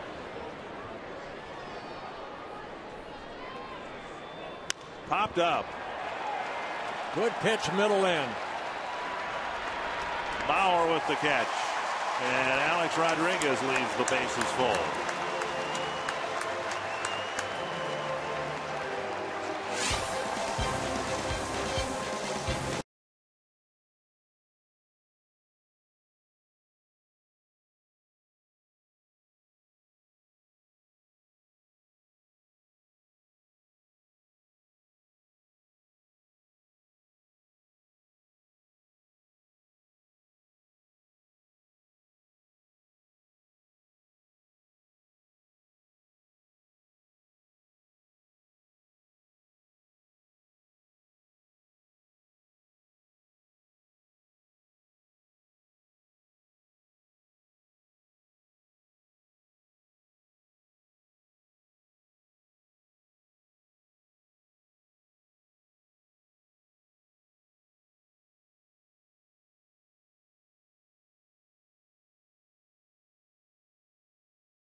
Minneapolis. I'm in the Minnesota State Lottery Winner's Circle. It's a nice stack of lottery tickets, Minnesota State Lottery tickets, $100 worth of them for Jill Hoy here, celebrating her 50th birthday, Bert, from the top of the nation, of course, War Road, Minnesota. Jill, you come down, you spend the weekend here, and you got great seats to watch Jim Thome here. What's this weekend like?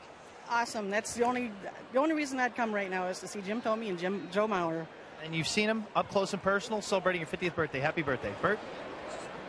Yes, happy birthday, young lady.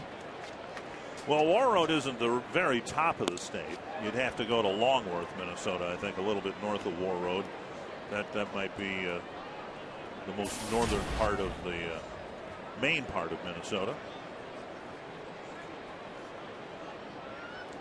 1-1 to Thome. Just outside. 2-1. Twins haven't done much of anything against Nova here. They got a ground ball single last inning from Mauer. Had Tassone reach on an error charge to Teixeira. Lace to center field. That ball was scalded. And Thome's aboard with a leadoff single. Well, we have seen the strength of Jim Thome in a Twins uniform and other uniforms. When he makes contact, that ball just explodes off his bat. He gets the Twins' second hit, and it comes here in the bottom of the 5th inning with nobody out. We'll talk about his power. Jim Thome, almost a career 280 hitter, too. And power aside, one of the most discerning eyes we've seen in the last 20 years, which is why he gets into hitters' counts like the one he was just in, can expect a fastball, and then more often than not, it seems, cream the fastball, swing and a miss. Valencia didn't get that fastball, 1 strike. Valencia with a bouncer to short. Well, Nova doing a good job of getting strike 1. 11 of 15 batters he's faced got ahead in the count. And Martin catches one out of the dirt. 1-1.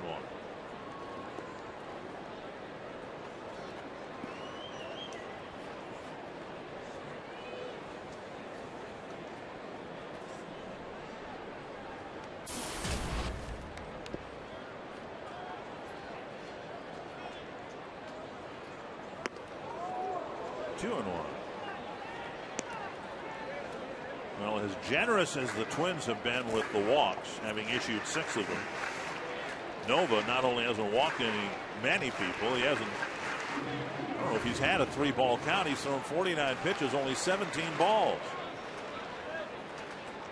But now back-to-back hitters, he's fallen behind 2-1.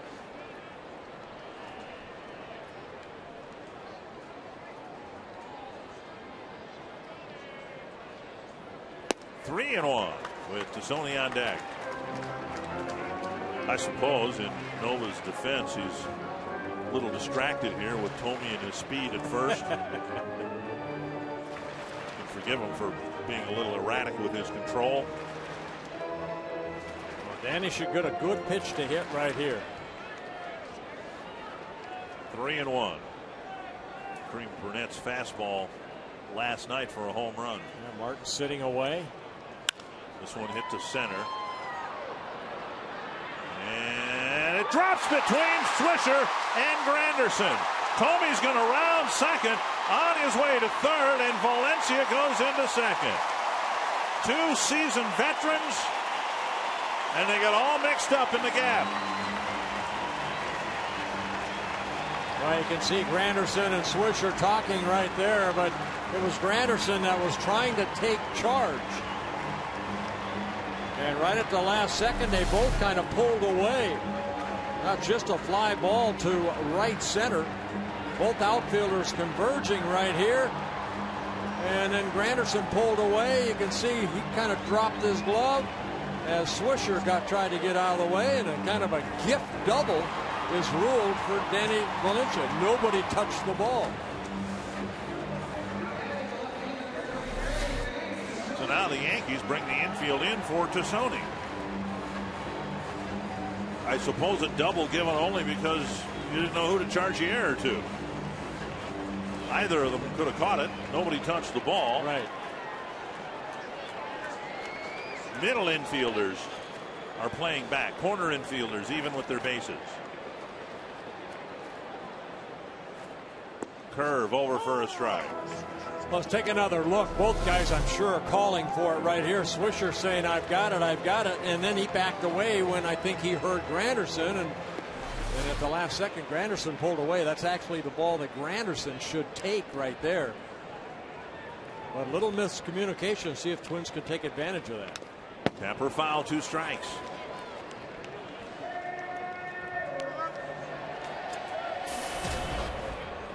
So the Yankees not functioning on all cylinders here.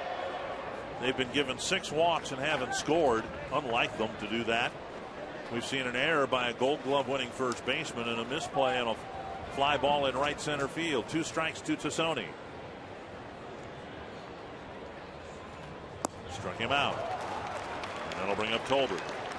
Well, he used all 3 of his pitches right there. Fastball, curveball, and then the quicker breaking ball right there to get a big strikeout. Nova with his 3rd strikeout. I'm going to guess Ken Griffey Jr. and I'll go with Rafael Palmeiro. Greg Biggio and Sammy Sosa.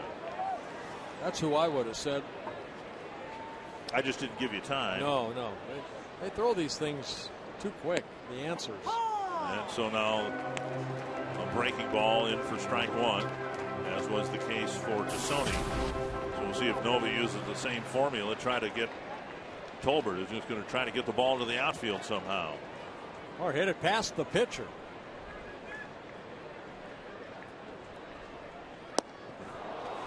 Two strikes. Because Tomey's the runner, I'm almost surprised that the corner infielders are playing up as far as they are.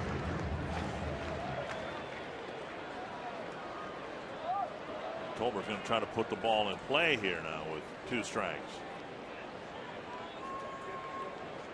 Going inside. Nice block by Martin. Wow, that ball landed in front of the left-handed batter's box.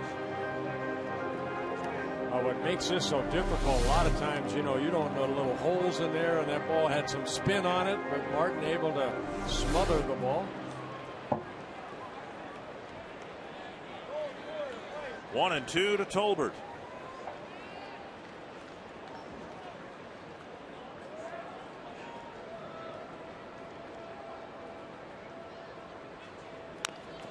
Got a piece of the breaking pitch.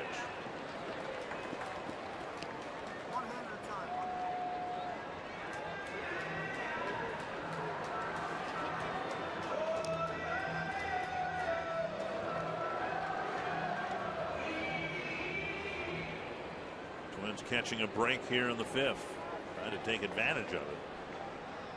1-2 to Matt Tolbert.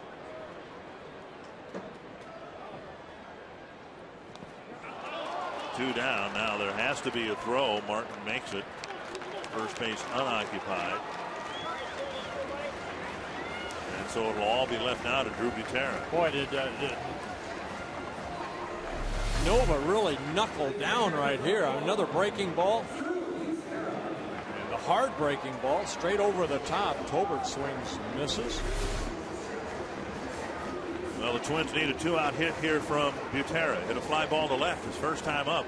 Well, if anything, we've seen some good pitching here today and get some big outs. We're talking about pitches under duress. Been a lot of them on the Twins side, and now Nova faced with a tough spot.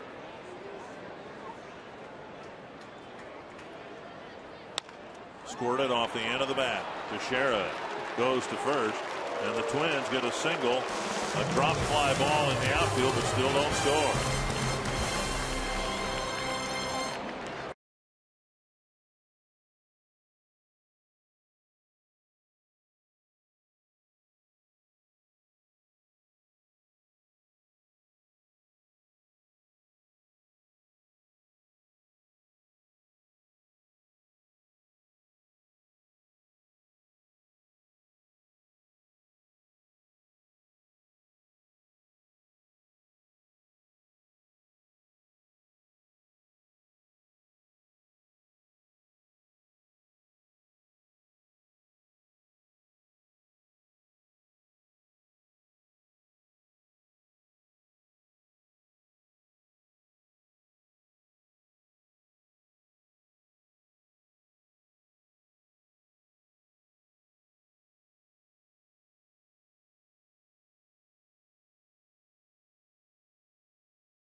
Looking at partly cloudy skies. Now there is a thunderstorm possible. First pitch coming in at 75 with winds out of the southwest at 6 to 12 miles per hour.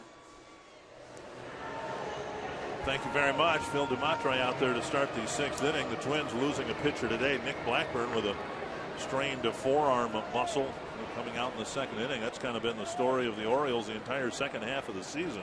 One injury after another to their pitching staff. Well, Phil DeMatre here starting his 2nd inning of relief. 28 pitches in that first inning in the 5th inning. He worked out of a jam, bases loaded jam. Robinson Cano starts the 6th inning. And off the plate, ball 1.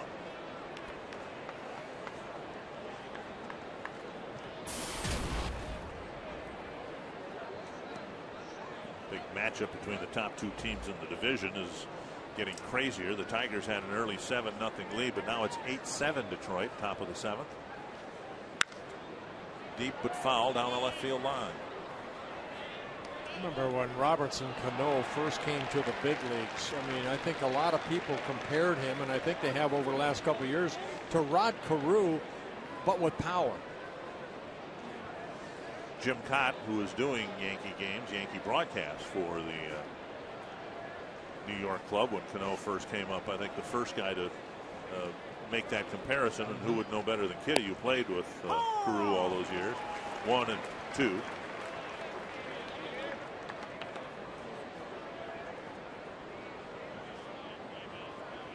Cano, Swisher, and Martin here in the Yankee 6th. Yankees had a threat in the 1st, didn't score. Bases loaded in the 2nd, didn't score. Bases loaded in the 5th, but didn't score. Fouled away. So you approach the Yankees and you say, boy, we'd like to pitch 5 shutout innings, give our guys a chance to score the first run. How do you do that? Well, the main thing is you can't walk anybody. And the Twins have issued 6 walks here today. But they've made some big pitches when they've needed to. 1 and 2. And Cano fouls it off of Butera.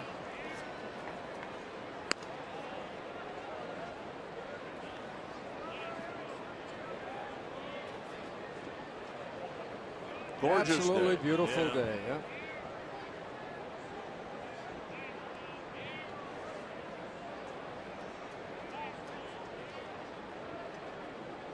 One and 2 to Cano.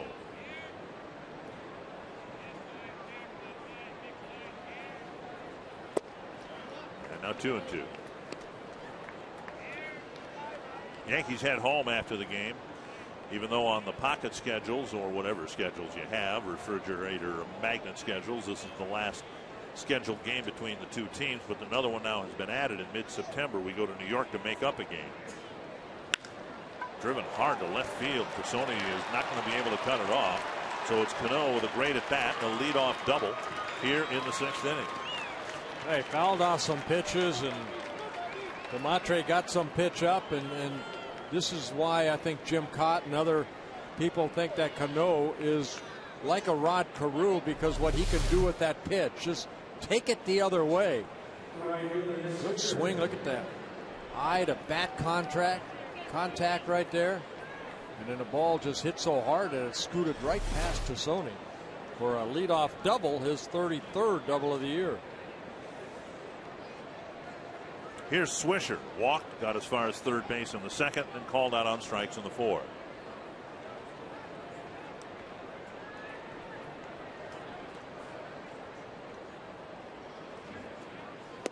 Inside with Swisher squaring the bunt. Swisher does not have a sacrifice yet this year. And he knows what his job is. Get that ball over toward the right side of the infield.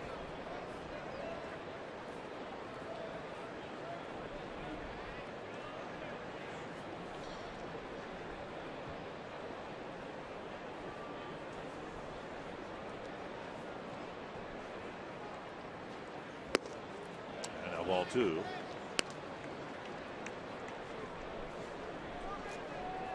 Each team with just 3 hits, but the Yankees have their leadoff double here in the 6th.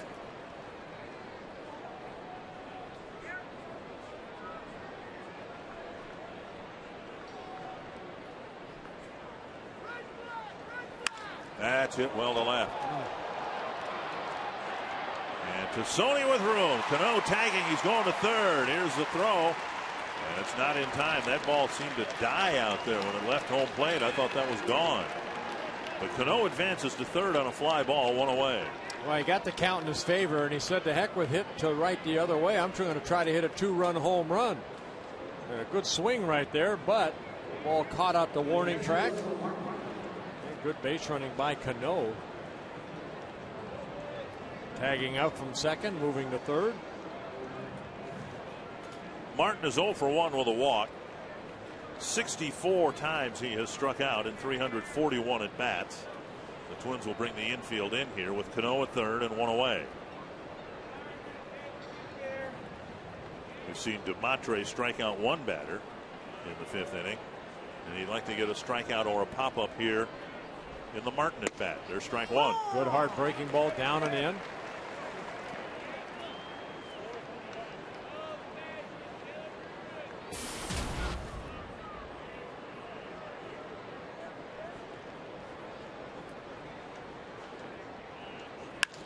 To center. Revere with the catch, and Cano will tag the first run of the game, going to New York after the leadoff double. A sacrifice fly from Martin, and it's 1-0. Yeah, Martin ends up picking up the RBI, but Swisher ended up hitting the ball deep enough to allow Cano to tag up and move to third. So 1-0 New York, and here's Brett Gardner.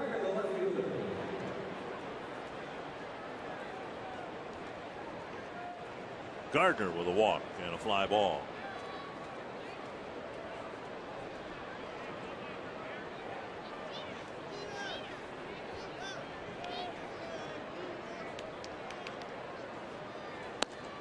Breaking pitch on the outside corner.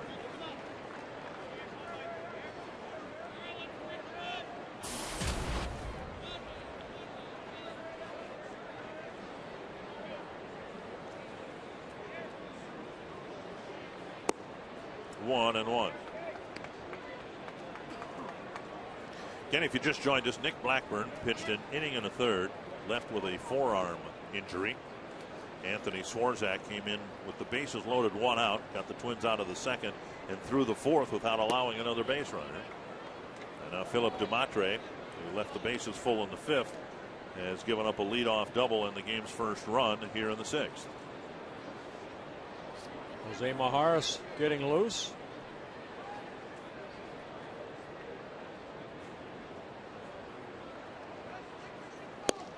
Breaking ball misses, and it's 3-1.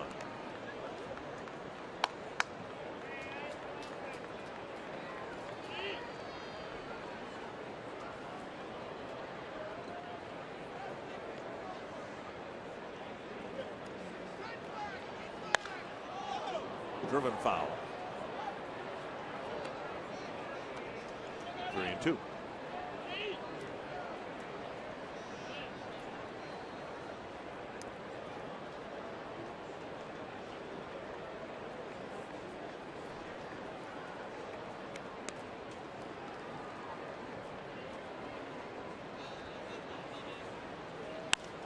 And a pop-up.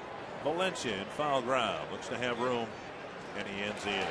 Yankees get a leadoff double, then a couple of fly balls deep enough to get the game's first run.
Ben Revere, who will lead this inning off, had a good night last night. Yeah, the RBI single off of A.J. Burnett. That in the second inning when the Twins kind of opened up the game with 7-0 lead, and then an RBI in the fifth inning. Let's see if he can get on base and create some havoc here.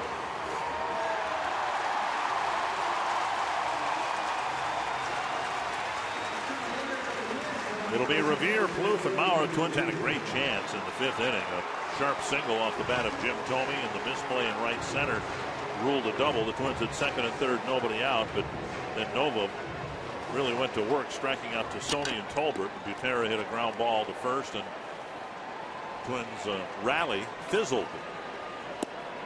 Revere takes down and in ball one.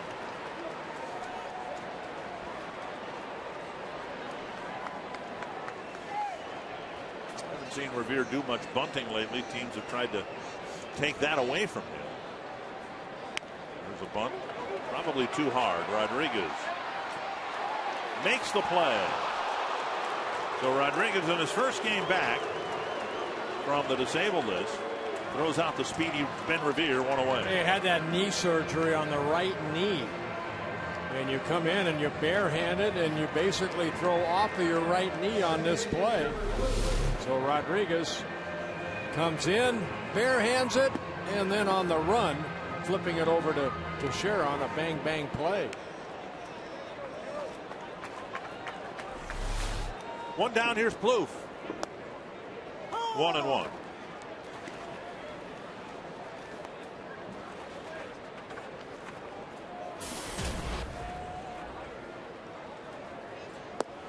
And a cutter, a slider maybe. 0-2. He's shown the curveball, the slider. The slider's the pitch that got him out of last inning by striking out to Sony and Tolbert.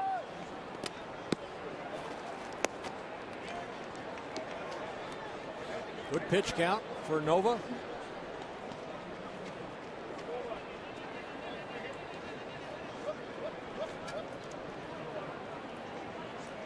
One and two to Trevor Plouffe. 2-2. Time for the Century Link high-speed pitch. Nick Blackburn again leaving that ball game with a forearm strain. Clocked as high as 93. Plouffe drives it to left, but Gardner has it measured and makes the catch. 2 down, Maurer to the plate. Keep up with the Twins with FoxSportsNorth.com's Tyler Mason notebook at FoxSportsNorth.com. 2 gone on the 6th. Here's Maurer. Maurer with a liner to short. And then he grounded a single to right. It was the first Twins hit in the 4th inning, and then they picked up a couple more in the 5th.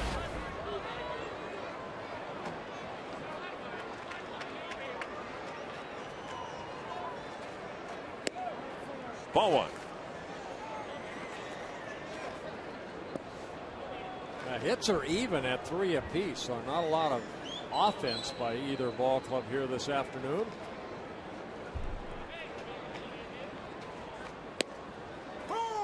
One and one. Nova with 4 strikeouts in the ball game has not walked a batter yet.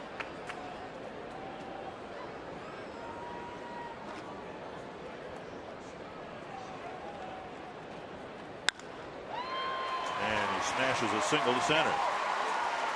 Maurer rounds first, takes a big turn. Granderson, who was playing him in the other gap, has to get it back to the infield quickly. Yeah, nice play by Granderson right there. Joe thought about second, but the way that Granderson went after that ball and spun and got it back in quickly, Joe stays at first base. Fastball up. Joe lines right back up the middle. Well, Maurer picks up his second hit.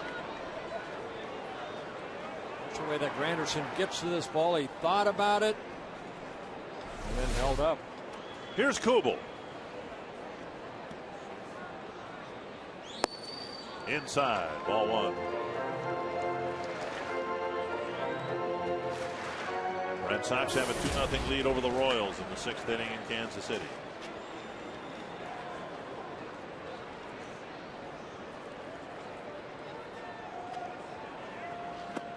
Two and 0. See if Kubel gets on here for Jim Thome, who's on deck. How about this pitch here to Kubel? Kubel's got a good fastball, but Jason might be the best fastball hitter on the team.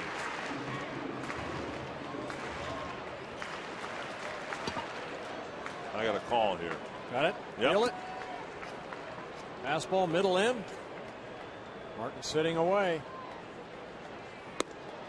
He's got to throw it over the plate. 3-0.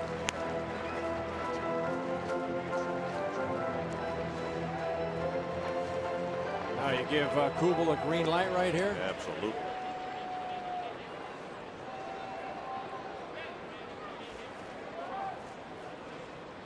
And he walked him on 4 pitches.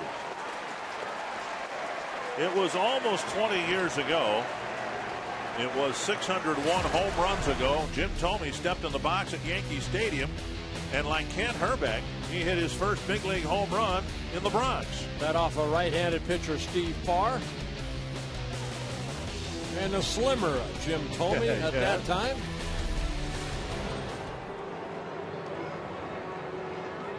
The crow's feet weren't there 20 years ago.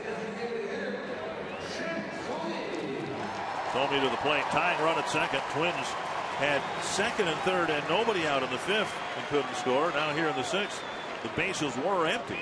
They're trying to put together a 2-out rally. Thome lined a single to center his last time up.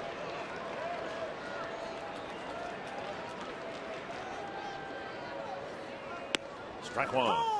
Turned him off with a breaking ball.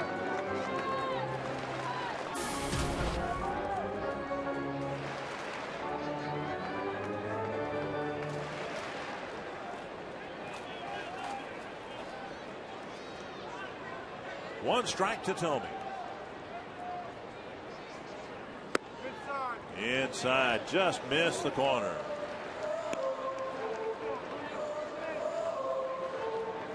Thome out of the lineup the last couple games because of a neck issue or high back issue.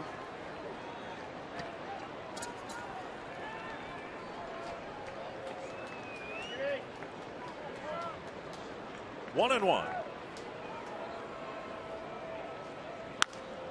Fouled away. 1 and 2. Last week in Detroit, Thome hit numbers 599 and 600 and admitted to me yesterday he felt the pressure to try to do it at home and couldn't get it done, and instead it happened in Detroit.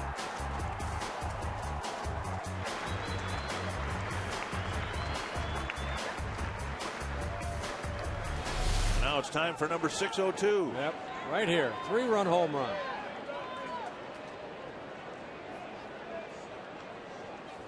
Got him. Pitch down and in, and the Twins leave a couple of runners aboard again in the 6th.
Sports North is brought to you by McDonald's.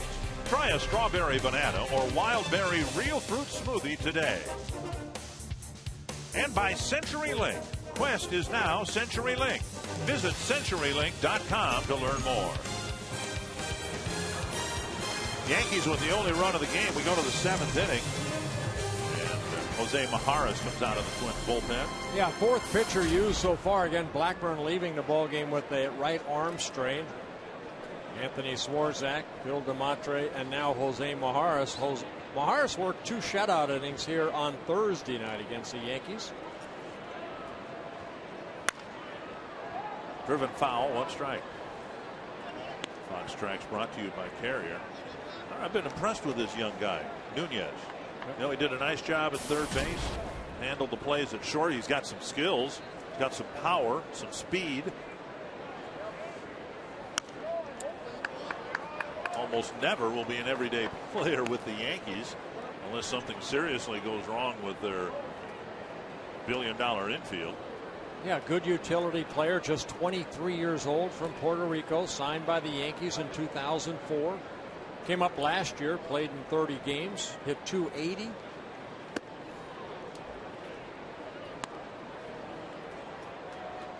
Up and in, 1-2.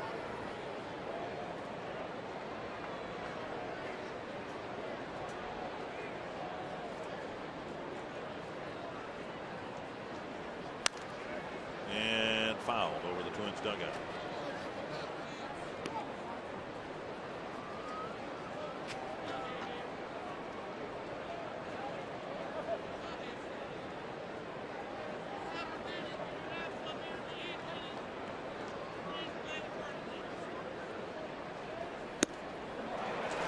After a high fastball, 1 down. Well, a few moments ago, we showed you Jim Thomey's first major league home run at Yankee Stadium. He oddly was there for Derek Jeter's first home run in Cleveland, and I asked Jeter what he remembered about his first home run. But you really don't think you've arrived until you play an opening day. So I was happy, excited to play opening day. We got snowed out, and then the next day, playing Cleveland, I hit my first home run. So it's kind of ironic that I hit a home run against Cleveland and Jimmy was over there. Yeah, it was very, very. I mean, I think there was like 4 inches of snow on the field. And Thomey, of course, has gone on to hit 600 more. Jeter's got over 200 major league home runs.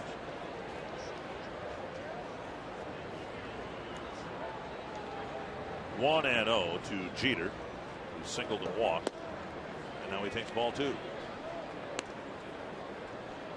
Hit a big home run here last year. Remember, we had a rain suspended game, scoreless after 5 innings, and then we resumed it the next day, and Jeter dropped one into the bullpen in left center field shortly after we resumed the next day. Yeah, Jeter first joined the Yankees in 1995. He came up, played in only 15 ball games. It was 96, his rookie season, that he hit his first major league home run. And ended up hitting .314 for the Yankees in his rookie season. American League Rookie of the Year in 1996. 3-0. Told me yesterday that Dave Winfield was his idol growing up because Winfield played for the Yankees and a multi-sport star, 3-1. Had a charitable foundation that Derek has kind of modeled his after.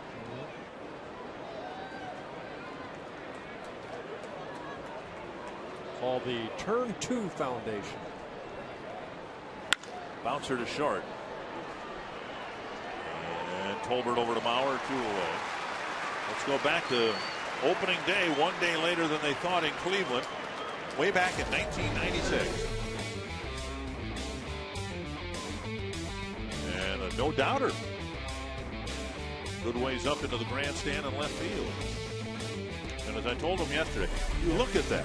His physique isn't any different now. The same. It's unbelievable how impeccably fit he is and how much he looks like he did in his rookie season. Well, he works hard. He works very hard. And I don't know if we're going to play that or not. I remember yesterday, Dick, him even saying, you know what, hey, when I was younger, you know, I worked hard. I started working out in January. He said, now when I started hitting 30, all of a sudden it's 2 weeks off and then back at it again. Right. So he knows what he needs to do for his body. The off seasons get shorter. Mm-hmm.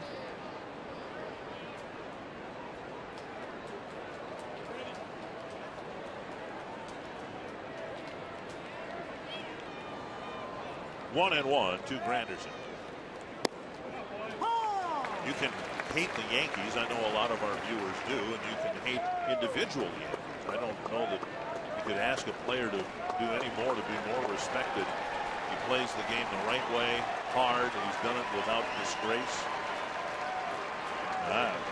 He's broken my heart as much as any other Twins fan, but I really enjoyed watching him play. Well, he plays the game the right way on the field and off the field.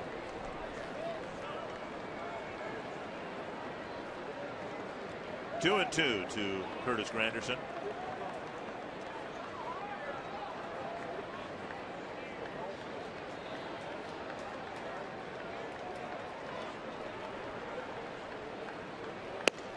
And now 3 and 2. What would an inning be without a 3-2 count?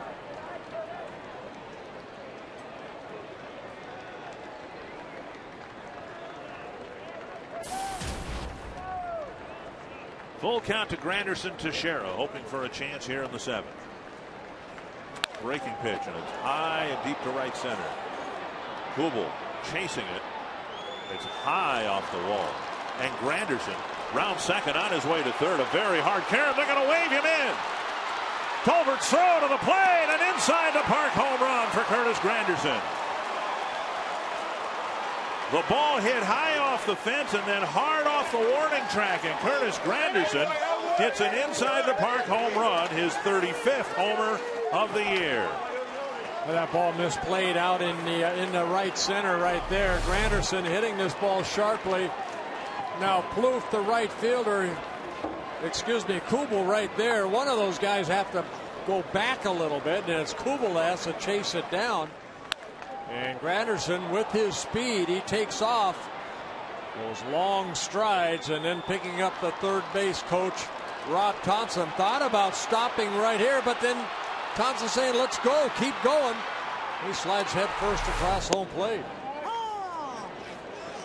So a 2-out inside the park home run, and it's 2-0. Here's Teixeira. 1-1.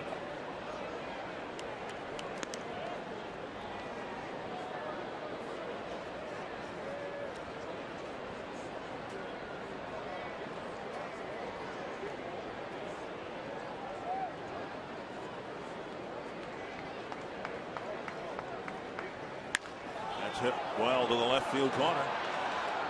Gone. A home run for Teixeira. This one out of the ballpark. A low liner that he tucked just inside the foul pole, and it's 3-0. Well, back-to-back home runs for the second time in this series against the Twins pitching staff.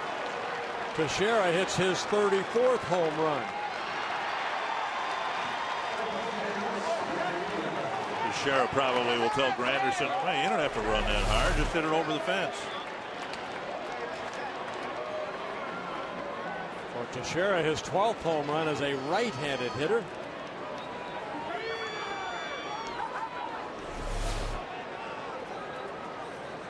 So 3-0 now, and a couple of big 2-out home runs have tripled the lead. Here's Alex Rodriguez. Breaking ball over. Rodriguez with 2 ground balls to short and a pop up to first.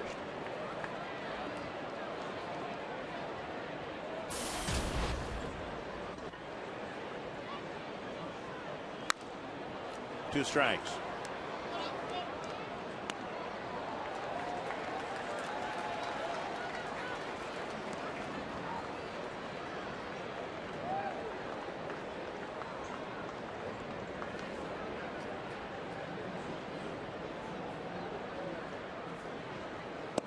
Down and in. The argument for Alex Rodriguez to go into the Hall of Fame is the same used for Barry Bonds. Numbers, stats were amassed before the steroid involvement, the proven steroid involvement. And on the basis of what Bonds did before the steroid era and what Alex Rodriguez did before he admitted it, those numbers alone would warrant Hall of Fame consideration. But now as a Hall of Famer, I suspect you don't. Yeah. I don't agree. Yeah. I don't either, but no one cares what I think. You're the Hall of Famer. 2-2. Well, again, Dick, it's the Writers' Hall of Fame for the first 15 years, and it's up to them to decide.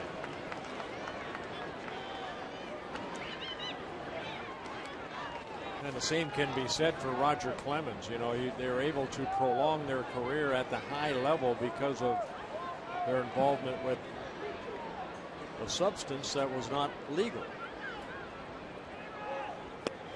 And now 3-2. Mahara's having a tough time pinning down that third out here today.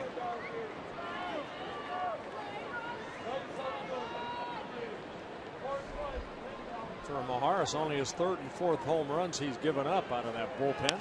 Popped up, short center. Blue foul. Gives way to Revere, and that ends the inning. A couple of home runs for the Yankees, including an inside the park home run. We'll hear more from Jim Thome and Derek Jeter, but now it's time for the 7th inning stretch, brought to you by Medica.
But I think you be who you are. You know, I think if I was trying to beat someone else, they would have figured it out by now. You know, I go out there, I have respect for the game, respect for my teammates, my opponents, the organization.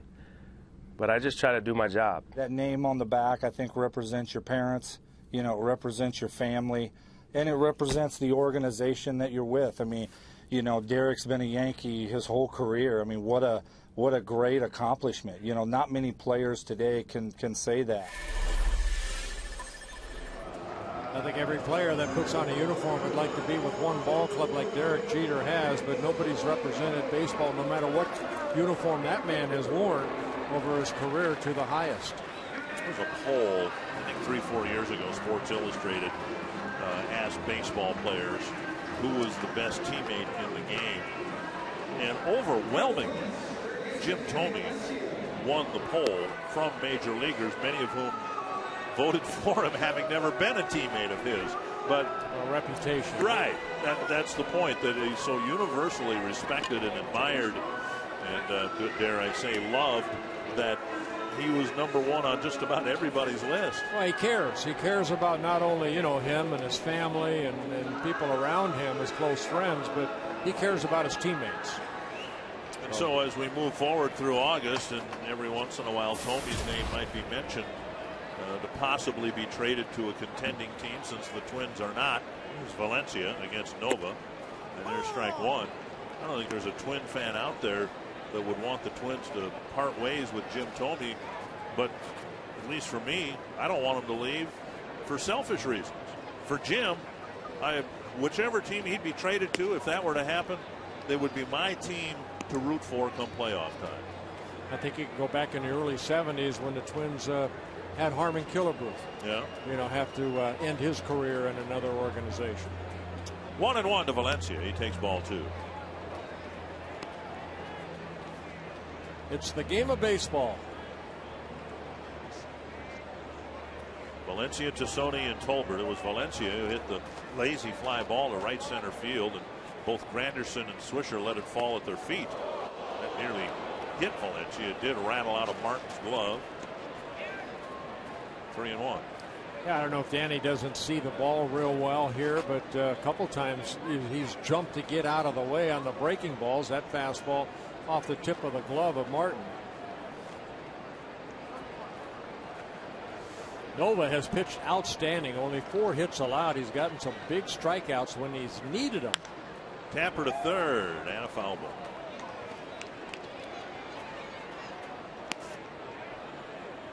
In the 5th inning, runners at second and third. Nova ended up striking out Tassoni and Tolbert, and then got Butera to hit a ground ball to first for that out. And then last inning, runners at first and second, he struck out Thome to end the 6th inning.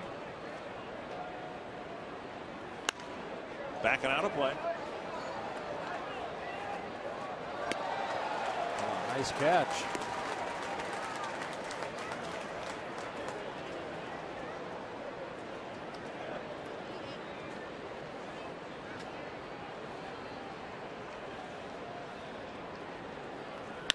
Up the middle and through for a hit. Valencia gets a base hit. His second hit. Ryan Casino's story of the game. Yankees misfiring early, getting some scoring opportunities, and Blackburn leaving. Yeah, Blackburn calling out the trainer Dave Brumer and coming out of the ball game with a right forearm strain, and then a 1-0 ball game. Curtis Granderson hitting it off the wall, and Twins have a tough time getting the ball back in, and Granderson an inside the park home run, his 35th of the year, and then followed that right by Mark Teixeira's solo home run. It'll be interesting to see which outfielder on a play like that had the backup responsibility. We all remember Kirby Puckett's great catch in left center field in the World Series in Game 6. But what you needed to also notice was Dan Gladden was there in the gap in the event Kirby didn't catch it to get the play the carom. And similarly in right center on the Granderson ball, one of the 2 outfielders, and it might have been Kubel, has the resposibility to play the carom. I think it's more Ben Revere's responsibility I don't know. because the ball was hit more toward where Kubel was at than where, you know, Revere had to go a long way for that. Once he saw that ball was hit over the head, and I think that's what Gardy's talking about right there. It's hard to judge, but he's got to utilize his speed and then cut back toward to play the carom. 1-2 to Tassoni. Stopped by Martin. Tassoni was up in the 5th right after the Twins had been given a scoring opportunity. 2nd and 3rd, nobody out. And Nova really bore down and struck out Tassoni, and then struck out Tolbert, and then got Butera on a ground ball to get out of the jam.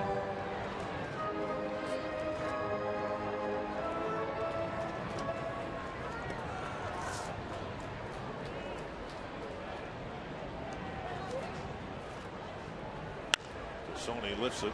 It's a foul ball, chased by Gardner, and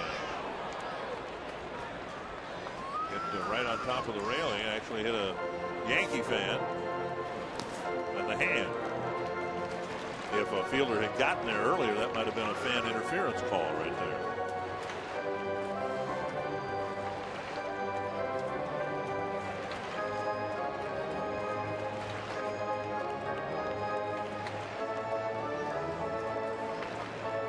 So Tassone trying to help build a rally here in the bottom of the 7th.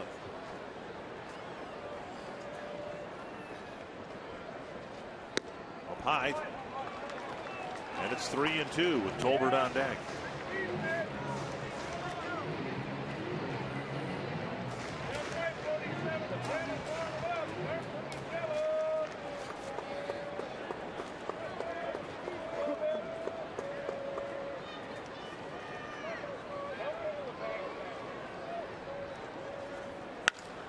Hard to center. Granderson going back and making the catch on the warning track. So Tassone gave it a ride, and of course heading back to the dugout wondering why he couldn't do that in the 5th inning. 1 down. Here's Tolbert. Time for our in-game box score, brought to you by Pepsi Max. 5 hits for the Twins, 2 by Joe Mauer, a single by Jim Thome, and then the gift double, the misplayed double for Danny Valencia, and then he just led off this inning, the 7th inning, with a base hit. Larry Rothschild, the pitching coach, out to talk to his tall right-hander.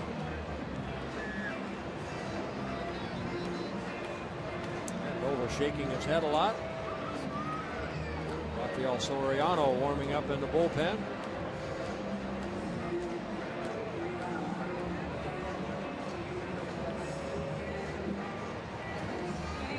Tolbert, number 8 hitter. Butera hitting next. Again, the Twins just don't have much of a bench to go with. Ron Gartenhire said before the game today Michael Cuddyer was going to take some swings, hoping that he'd be available to pinch hit later on in the ball game.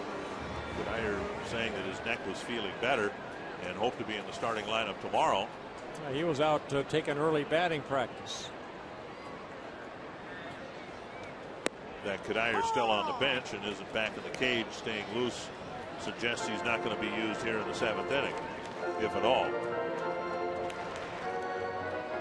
1 strike to Tolbert.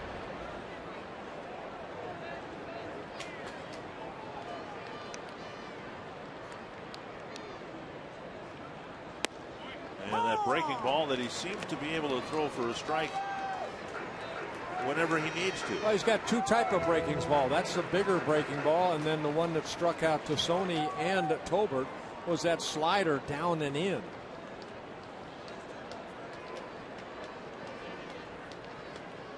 Like that. Check swing. And they'll appeal. No swing.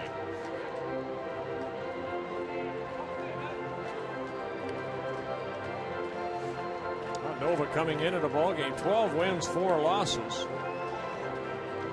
Making his 21st start. He made 7 starts last year for the Yankees. It was 1-2, an ERA at 4.5. Most victories by any rookie pitcher so far this year in the American League, 12. Another check swing. No swing again. It's 2-2.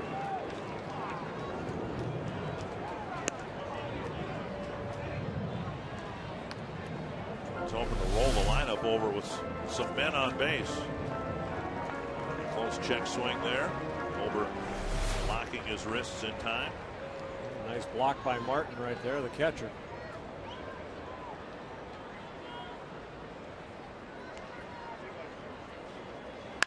That's hit to the gap. And Granderson over to make the catch out, number 2. Tolbert hit the ball fairly well, but a little too much air time. And that'll bring up Butera.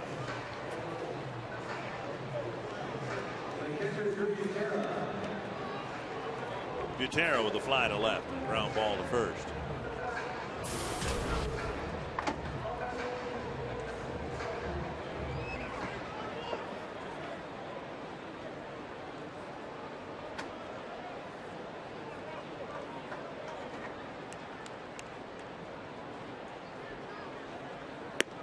Strike 1. This will be pitch 100 for Nova, so this may be his last inning. And a youngster, just 24 years old.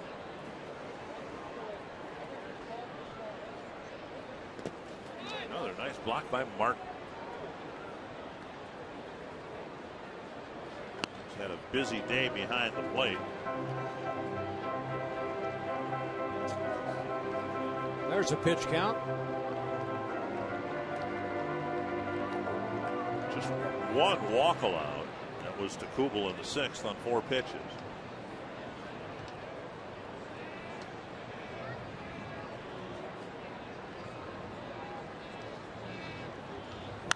That's to the right field corner. With Swisher's there to end the inning. Leadoff single by Valencia. Next 3 men hit outfield flies onto the 8-3 New York.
Well, and come home soon.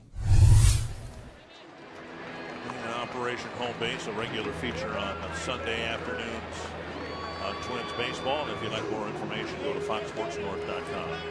Again, thank you to all the service men and women who keep our country safe.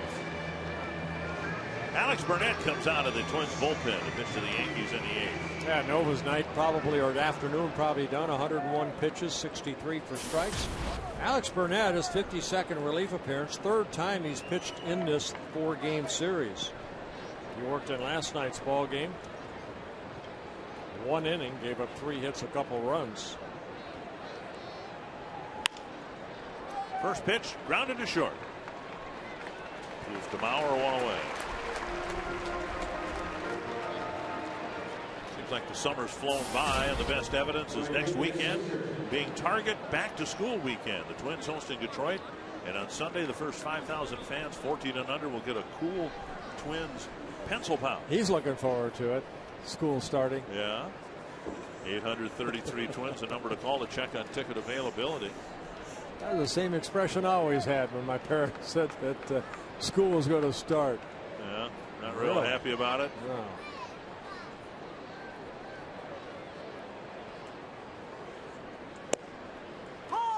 A lot of parents out there very happy. Yeah.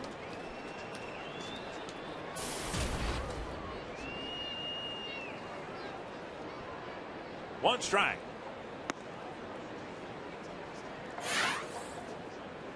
Really trying to, for some reason, look like Nick Swisher.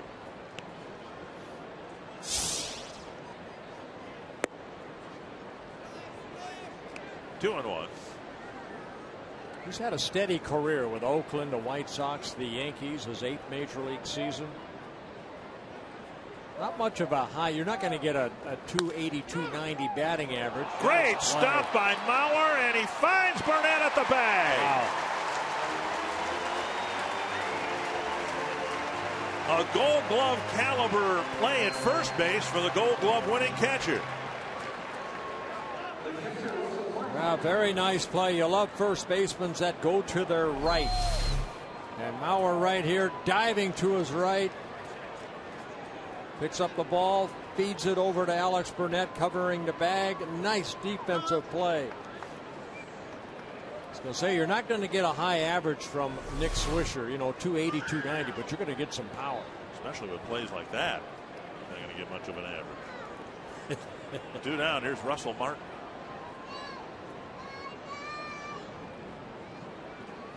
Martin with a half swing.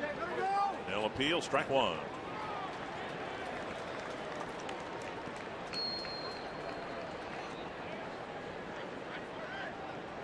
Martin with a walk, a ground ball, and a sacrifice fly in the 6th that drove in the first run of the game.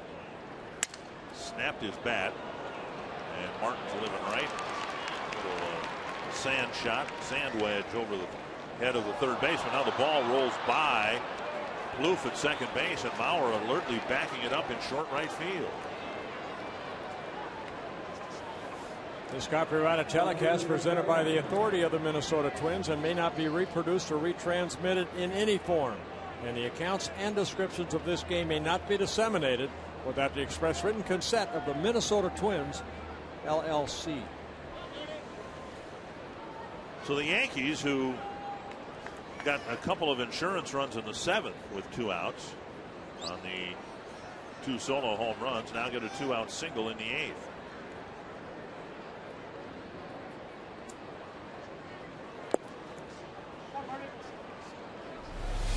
Oh, Martin right on top of the plate. You see the pitch inside and the bat shattering in his hands, but the ball falling in to left field for a base hit. A couple of 100 pieces there. Little chips flying everywhere. 1-0 to Gardner.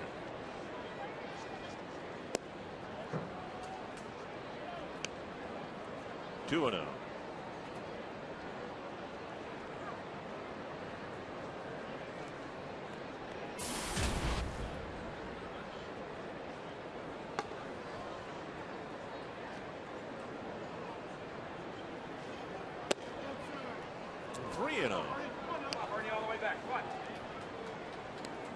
Make him swing the bat right here.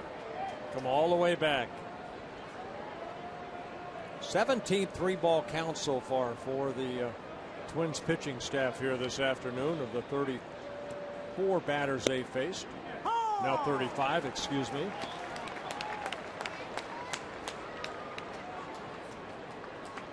There have been 12 full counts.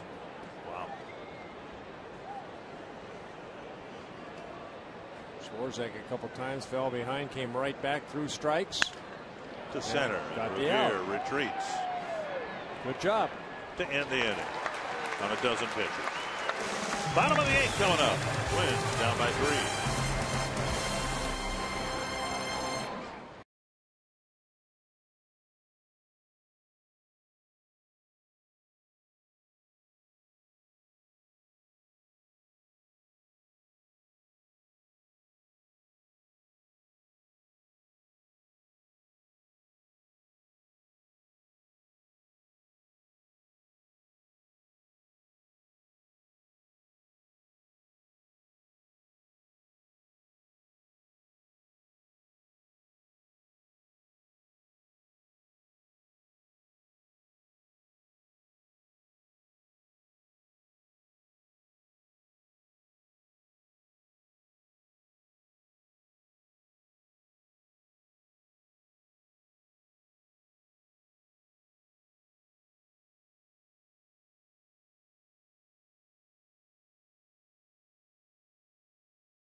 four-game series finale. We're going to talk about it with Tim Laudner and Kevin Gorg, amongst others, on Twins Live, presented by CenturyLink, which features the Toyota postgame wrap. We'll talk about the back-to-back blast by Curtis Granderson and Mark Teixeira.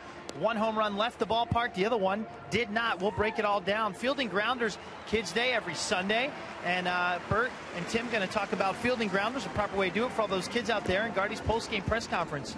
Get the update on Nick Blackburn to see how he's doing and what the prognosis is going forward for him. You'll get all that and a lot more on Twins Live. Dick Kramer. Bert. Thank you, Robbie. Tough task for the Twins, down 3-0 against the Yankee bullpen, which has been very good. Specifically, David Robertson has been very, very good. Yeah, a lot of good arms out in that bullpen. David Robertson worked here the other night, a shutout inning, making his 54th relief appearance. We talked about it, 49 2/3 innings. He allowed only 31 hits, 26 walks, 4 intentional, but 74 strikeouts in the 50 innings pitched, and is not allowed a home run. Made his first All-Star appearance this year in his 4th season with the Yankees. Ben Revere will lead off the 8th. Tried to bunt his way aboard in the 6th, and if anything, Alex Rodriguez is playing him even shorter at third base than he was back then when he threw him out. Ball 1.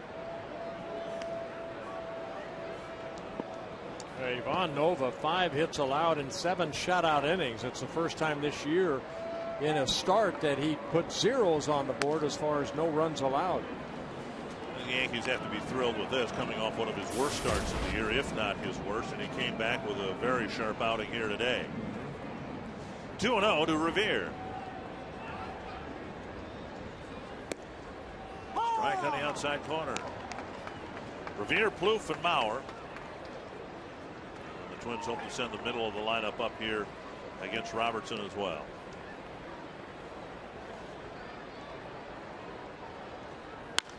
Slice down the line, but foul, and Gardner watches it twist into the seats.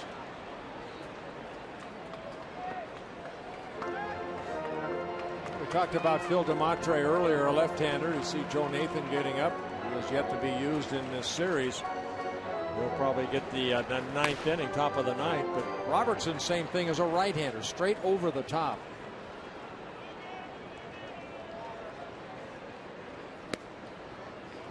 And now 3-2.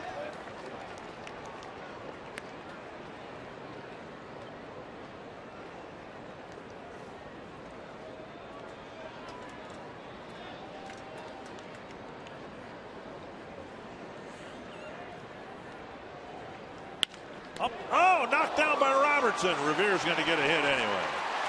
A rocket up the middle, right to the glove of Robertson. You've seen Revere hit so many line drives up the middle, and it looked like Robertson was going to deny him a hit. Well, he got his glove down there, but the ball hit very sharply, and it just slows down the line drive up the middle, and then falls behind Robertson. He hustles to go get it, but alertly does not throw to first. Plouffe, who's hit 3 outfield flies, 2 to right field, 1 to left.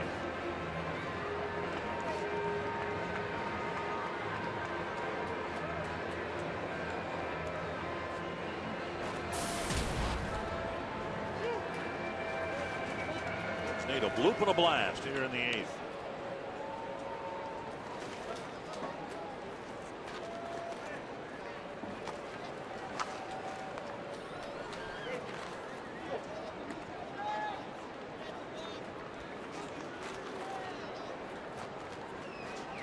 Of course, with some power, hit a home run here the other night in the 1st inning.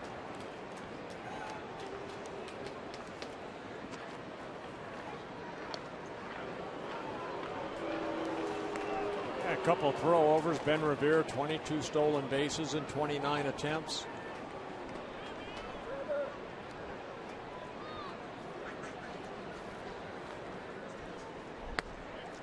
Down the middle of strike.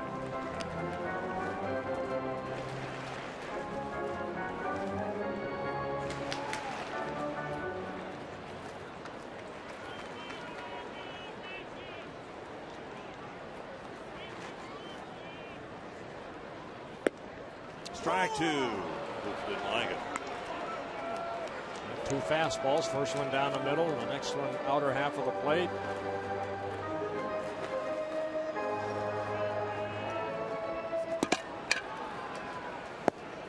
Second pitch, you can see, caught the corner. And boy, Martin has made 7 or 8 just outstanding blocks in this game. Twins haven't had that many base runners, but it seems like every time they've had somebody on base, sometime in that inning, Martin's going to block 1 or 2. Nova threw a lot of breaking balls in the dirt, as Robertson did right there. Jorge Posada, he did that for many years. 1-2 to Plouffe. 2-2.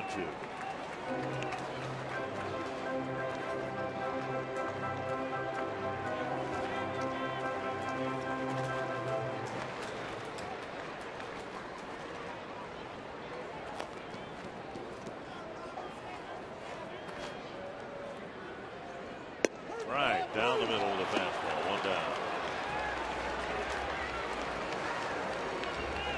Maybe Plouffe looking for something else. Robertson picks up his 75th strikeout in 51 innings pitched. 50 innings pitched, excuse me. Fastball right there. Lauer with 2 hits and a lineout. Not only has he played well defensively at first, he's hit well when he's been playing first base. And that's been the case again here today. Down low, ball 1.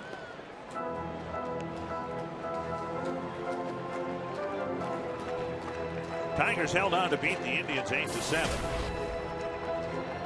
Potential tying run thrown out at the plate. So now the Tigers have a 4.5 game lead over Cleveland. And sliced down the line foul. 1-1.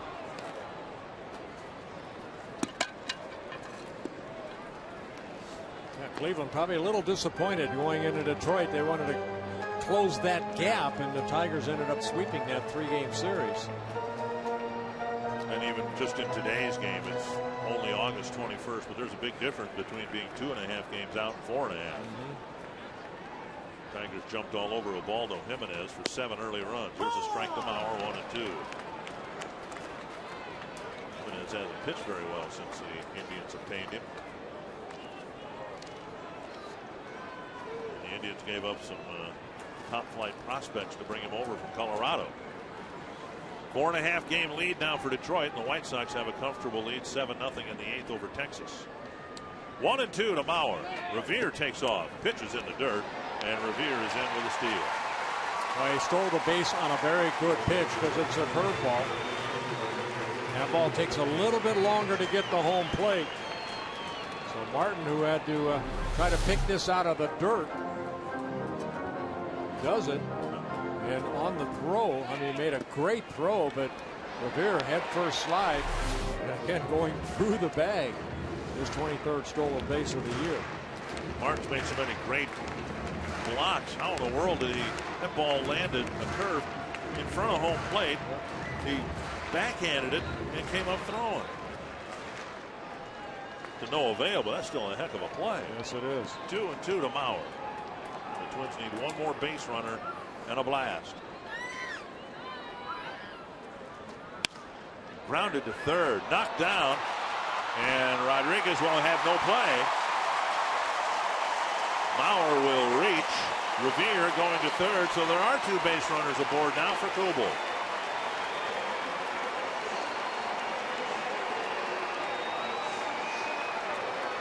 Should be an infield base hit for Joe Mauer. The ball slicing over and kind of getting away from Rodriguez. And the ball squirting away, and he decides not to throw it. Good choice right there. Mauer credited with his 3rd hit of the ball game.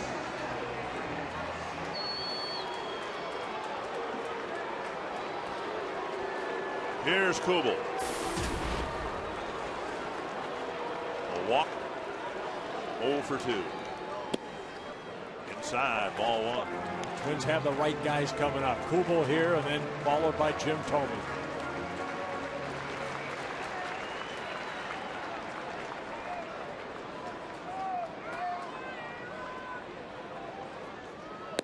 Strike on the outside corner. And Robertson has not allowed a home run yet this year. Kubel with 9 home runs on the year.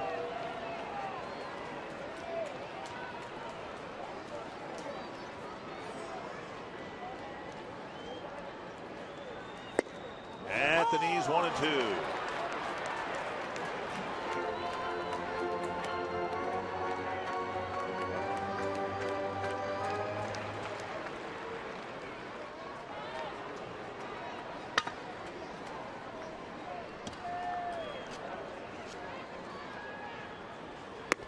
Got him with a high fastball, 2 down. Second strikeout of the inning for Robertson. It came at the right time. Nova was able to get some big strikeouts. And Robertson getting Kubel to chase a high fastball. Here's Tomey. Came up with 2 men aboard in the 6th. And struck out. He did single leading off the 5th. And there are 2 men aboard again here in the 8th.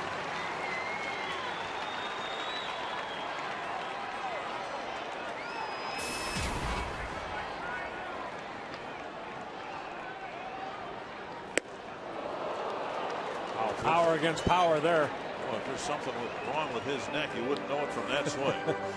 94-mile-an-hour fastball. And Tomey swinging right through it. Now, if he catches up with one of those, he's going to hit it to Hennepin Avenue. 1-1.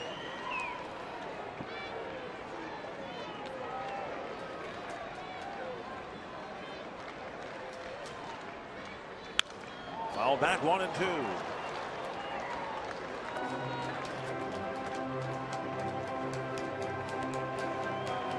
Twins out hitting the Yankees 7-6, but today at least the Yankees have hit the important extra base hits. Canelo's leadoff double that led to a run in the 6th, and the 2 home runs in the 7th.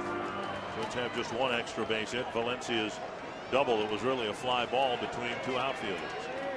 1-2 to Jim Tomey. 2-2.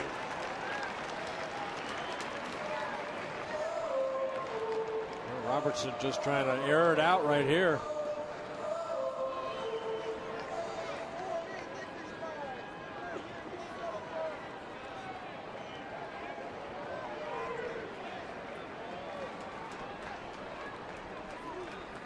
Half swing, did he go?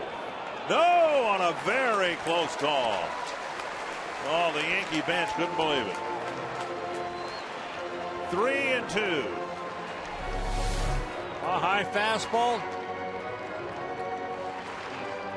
Very close. Bauer will leave early from first. Valencia on deck, 3-2 to Jim Tomey. And a check swing foul.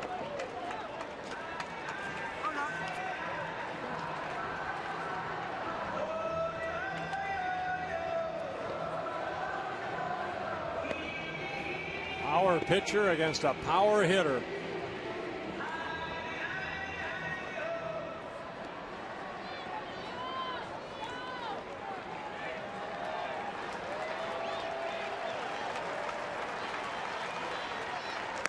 Walked him, and they're loaded for Valencia. So another example of Tomey's discerning eye at the plate. And now the Twins, with Tomey at first representing the tying run, but not really many options to pinch run. They're going to make a move here, and it's going to be Nishioka, sore back and all, who's going to run for Jim Tomey.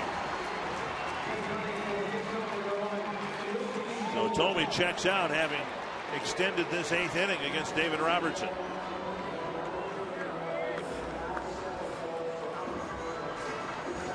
Got a shot of Ron Gardenhire in the middle of the Tomey at bat, talking with Ryo Shinkawa, the translator for Nishioka, telling him, hey, better stretch out, get loose, get ready.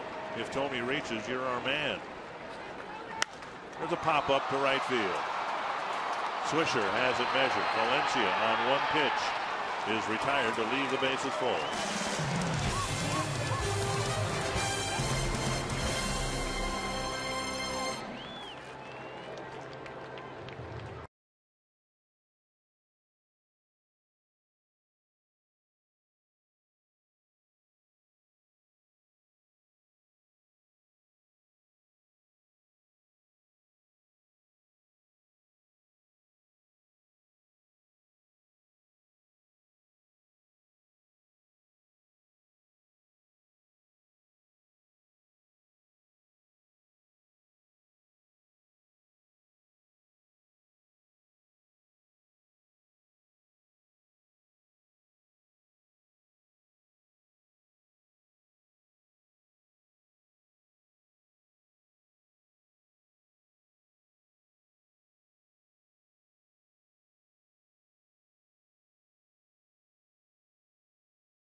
Twins trailing on the scoreboard, and they've lost another player. An all too familiar theme this year for the Twins. As we go to the ninth inning, they trail the Yankees 3-0. Joe Nathan coming in to pitch to the Yankees in the ninth. Yeah, Nathan making his first appearance in this 4-game series, his 38th appearance of the year. 11 of the 29 saves out of that bullpen for Joe Nathan. So getting an inning's worth of work here. Let's make it a good one. Twins needing to get 7 2/3 innings out of their bullpen today because Nick Blackburn left with a forearm strain. Here's Eduardo Nunez leading off the ninth. Strike one. See, the shadow has crept out just about across home plate right now.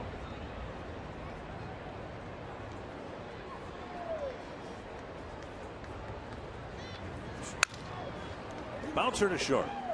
Tolbert has it. Over to Mauer, one away. Wednesday, it's another Rasmussen College Student Day. The Twins hosting the Orioles at 7:10. Standing room only tickets are half price for students with valid ID. Tickets are available on the day of the game.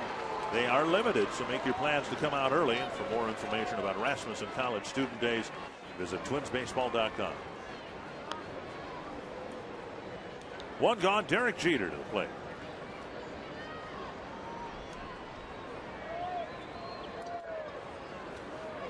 Jeter with an infield hit in the first, a line out in the second. He walked in the fifth and bounced to short in the seventh.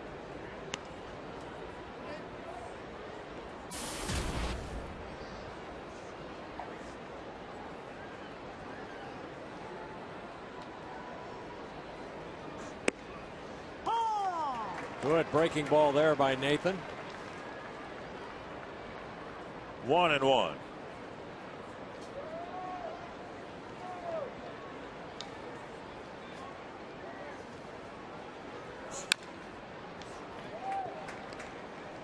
One and two.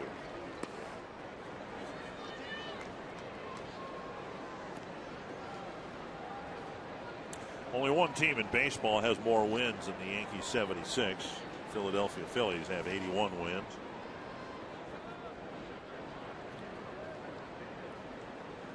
One and two for the Yankee designated hitter today. 2-2.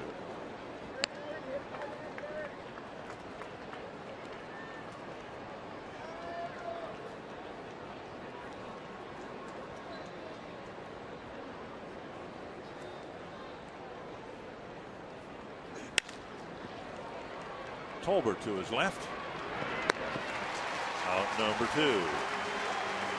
It was a 1-0 game the last time Curtis Granderson came to the plate. Then he hit one deep to right center. Yeah, this off of Jose Majares, and Granderson utilizing his speed. The ball caroms away from the outfielders. Kubo gets it back in, and Tolbert's throw to Butera at home late.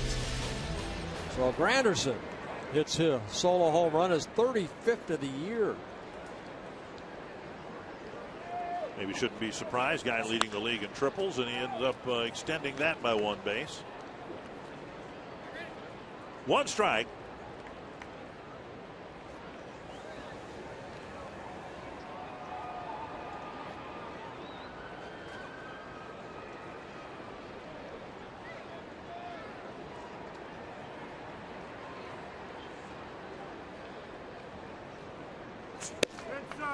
Inside 1-1.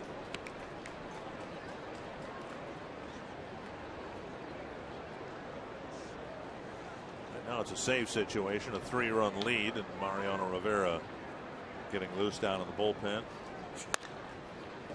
That's a fair ball, and another good play by Mauer, but he can't find the handle, and Granderson will reach. Mauer's made a nice stab and then had the ball drop out of his glove. Yeah, a couple times he tried to barehand that ball and just couldn't get a grip on it. So the ball hit right over the bag. Chad Fairchild, the first base umpire, saying it's a fair ball. Even though it looked like it hit foul, it went over the bag, and Joe dropped it. Then finally, by the time he could get the ball, Granderson beat it out.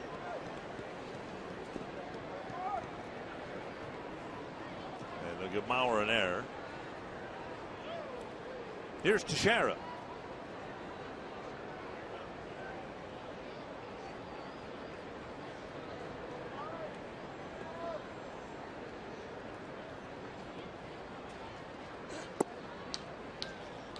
Ball one. Take another look right here, right down that line. That ball hits and then kind of right over the corner of the bag. That's the Fairchild right there saying it's fair. The first hop hit right on the chalk line.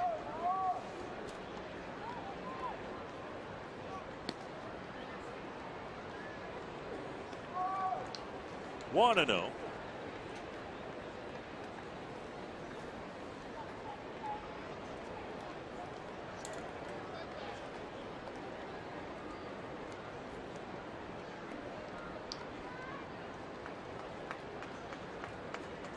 Anderson goes. Butera's throw not in time. Well, Nathan, a pitcher that clubs will run against because of that high leg kick, and Granderson utilizing that to his advantage. His 24th stolen base of the year.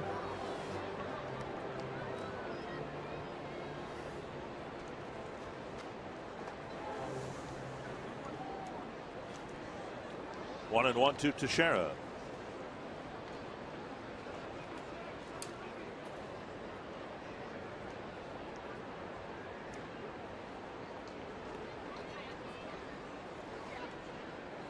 Dangerous hitter right here. This guy's got good power from both sides of the plate. Mark Teixeira.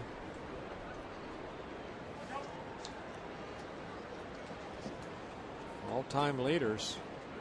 He's hit a home run as a right-hander and a left-hander in a ball game 12 times. Chili Davis, of course, the former Twin.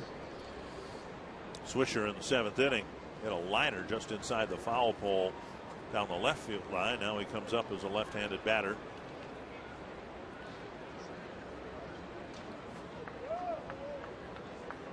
Two on 1 to Teixeira. And he'll go to first and fill first for Alex Rodriguez. So an error, now a hit batter, and the Yankees have a threat with 2 gone. Join Fox Sports North at the Minnesota State Fair August 25th through Labor Day. Stop by the new location at 1311 Underwood Street across from the Ballpark Cafe. Watch the Twins on the big screen Sony TVs. Register to win tickets to your favorite hometown team and record a free sports update. Log in to foxsports.com and click on the event banner for complete details.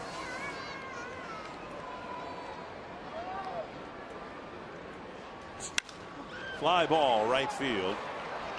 Should end the inning. 5th time that Rodriguez has ended an inning here today. 0 for 5 in his return to the lineup. When we come back, we'll hear more from Derek Jeter and Jim Thome.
Anything, I think it's something you look back at your career when your career's over.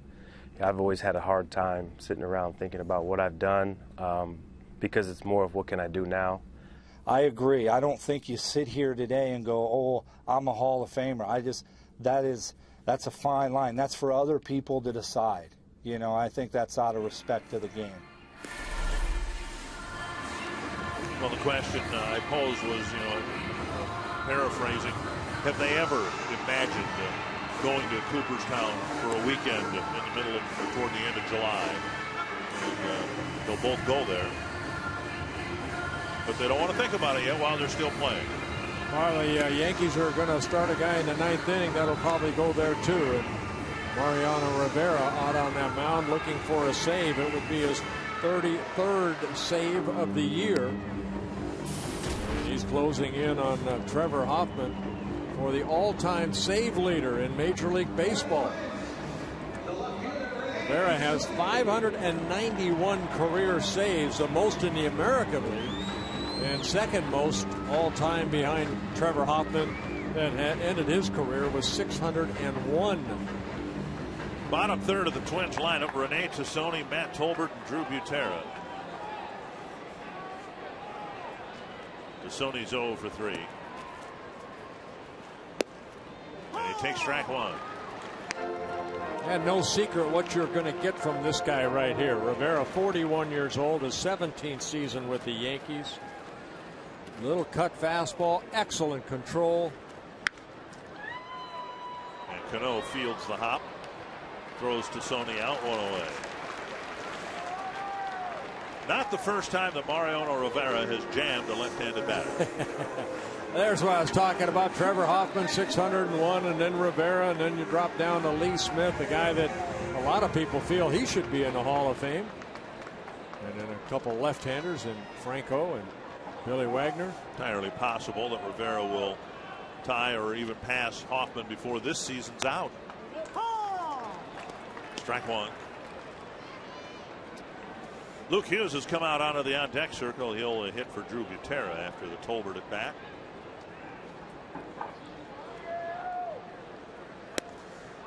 And there's that cutter inside. 2 strikes.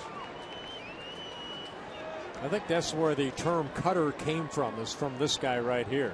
You know, a lot of, they say pitchers are throwing not the slider, but the cutter. And it's just a fastball that has a little bit of a cut break to it. And Rivera picks up a strikeout.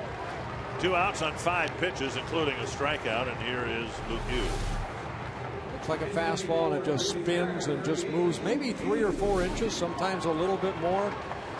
Oh boy, what he's been able to accomplish, though, excellent control with that. The Dennis Eckersley type of control.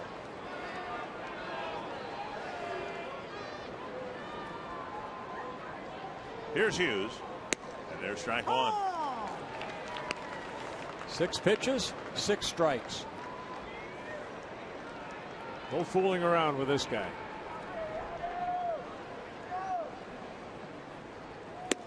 The memorable times when he hasn't converted a save situation, it's usually been a handle hit or a crack bat.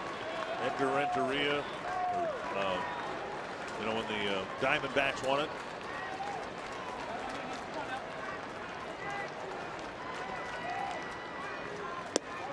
Just missing 1 and 2.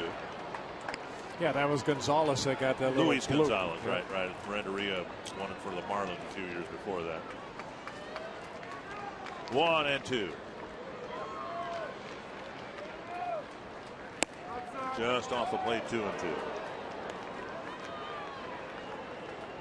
5 walks, 1 of them intentional. Only 3 home runs allowed this year.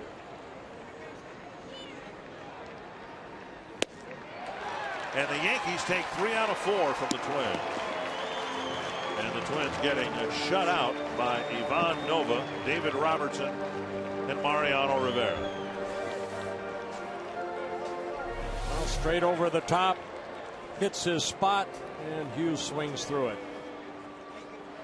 Well, Kevin, the Twins having a tough time winning back-to-back games here in August. They won a nice ball game last night, but were shut down today, Kevin Gorg. Running to a buzzsaw today, and Ivan Nova gets his 13th point of the season. We'll break it all down on Twins Live, the post-game edition. We'll hear from Rod Gardner. We'll preview the series with Baltimore. We'll take a look at back-to-back home runs. For the Yankees, 3 runs, 6 hits, 1 error.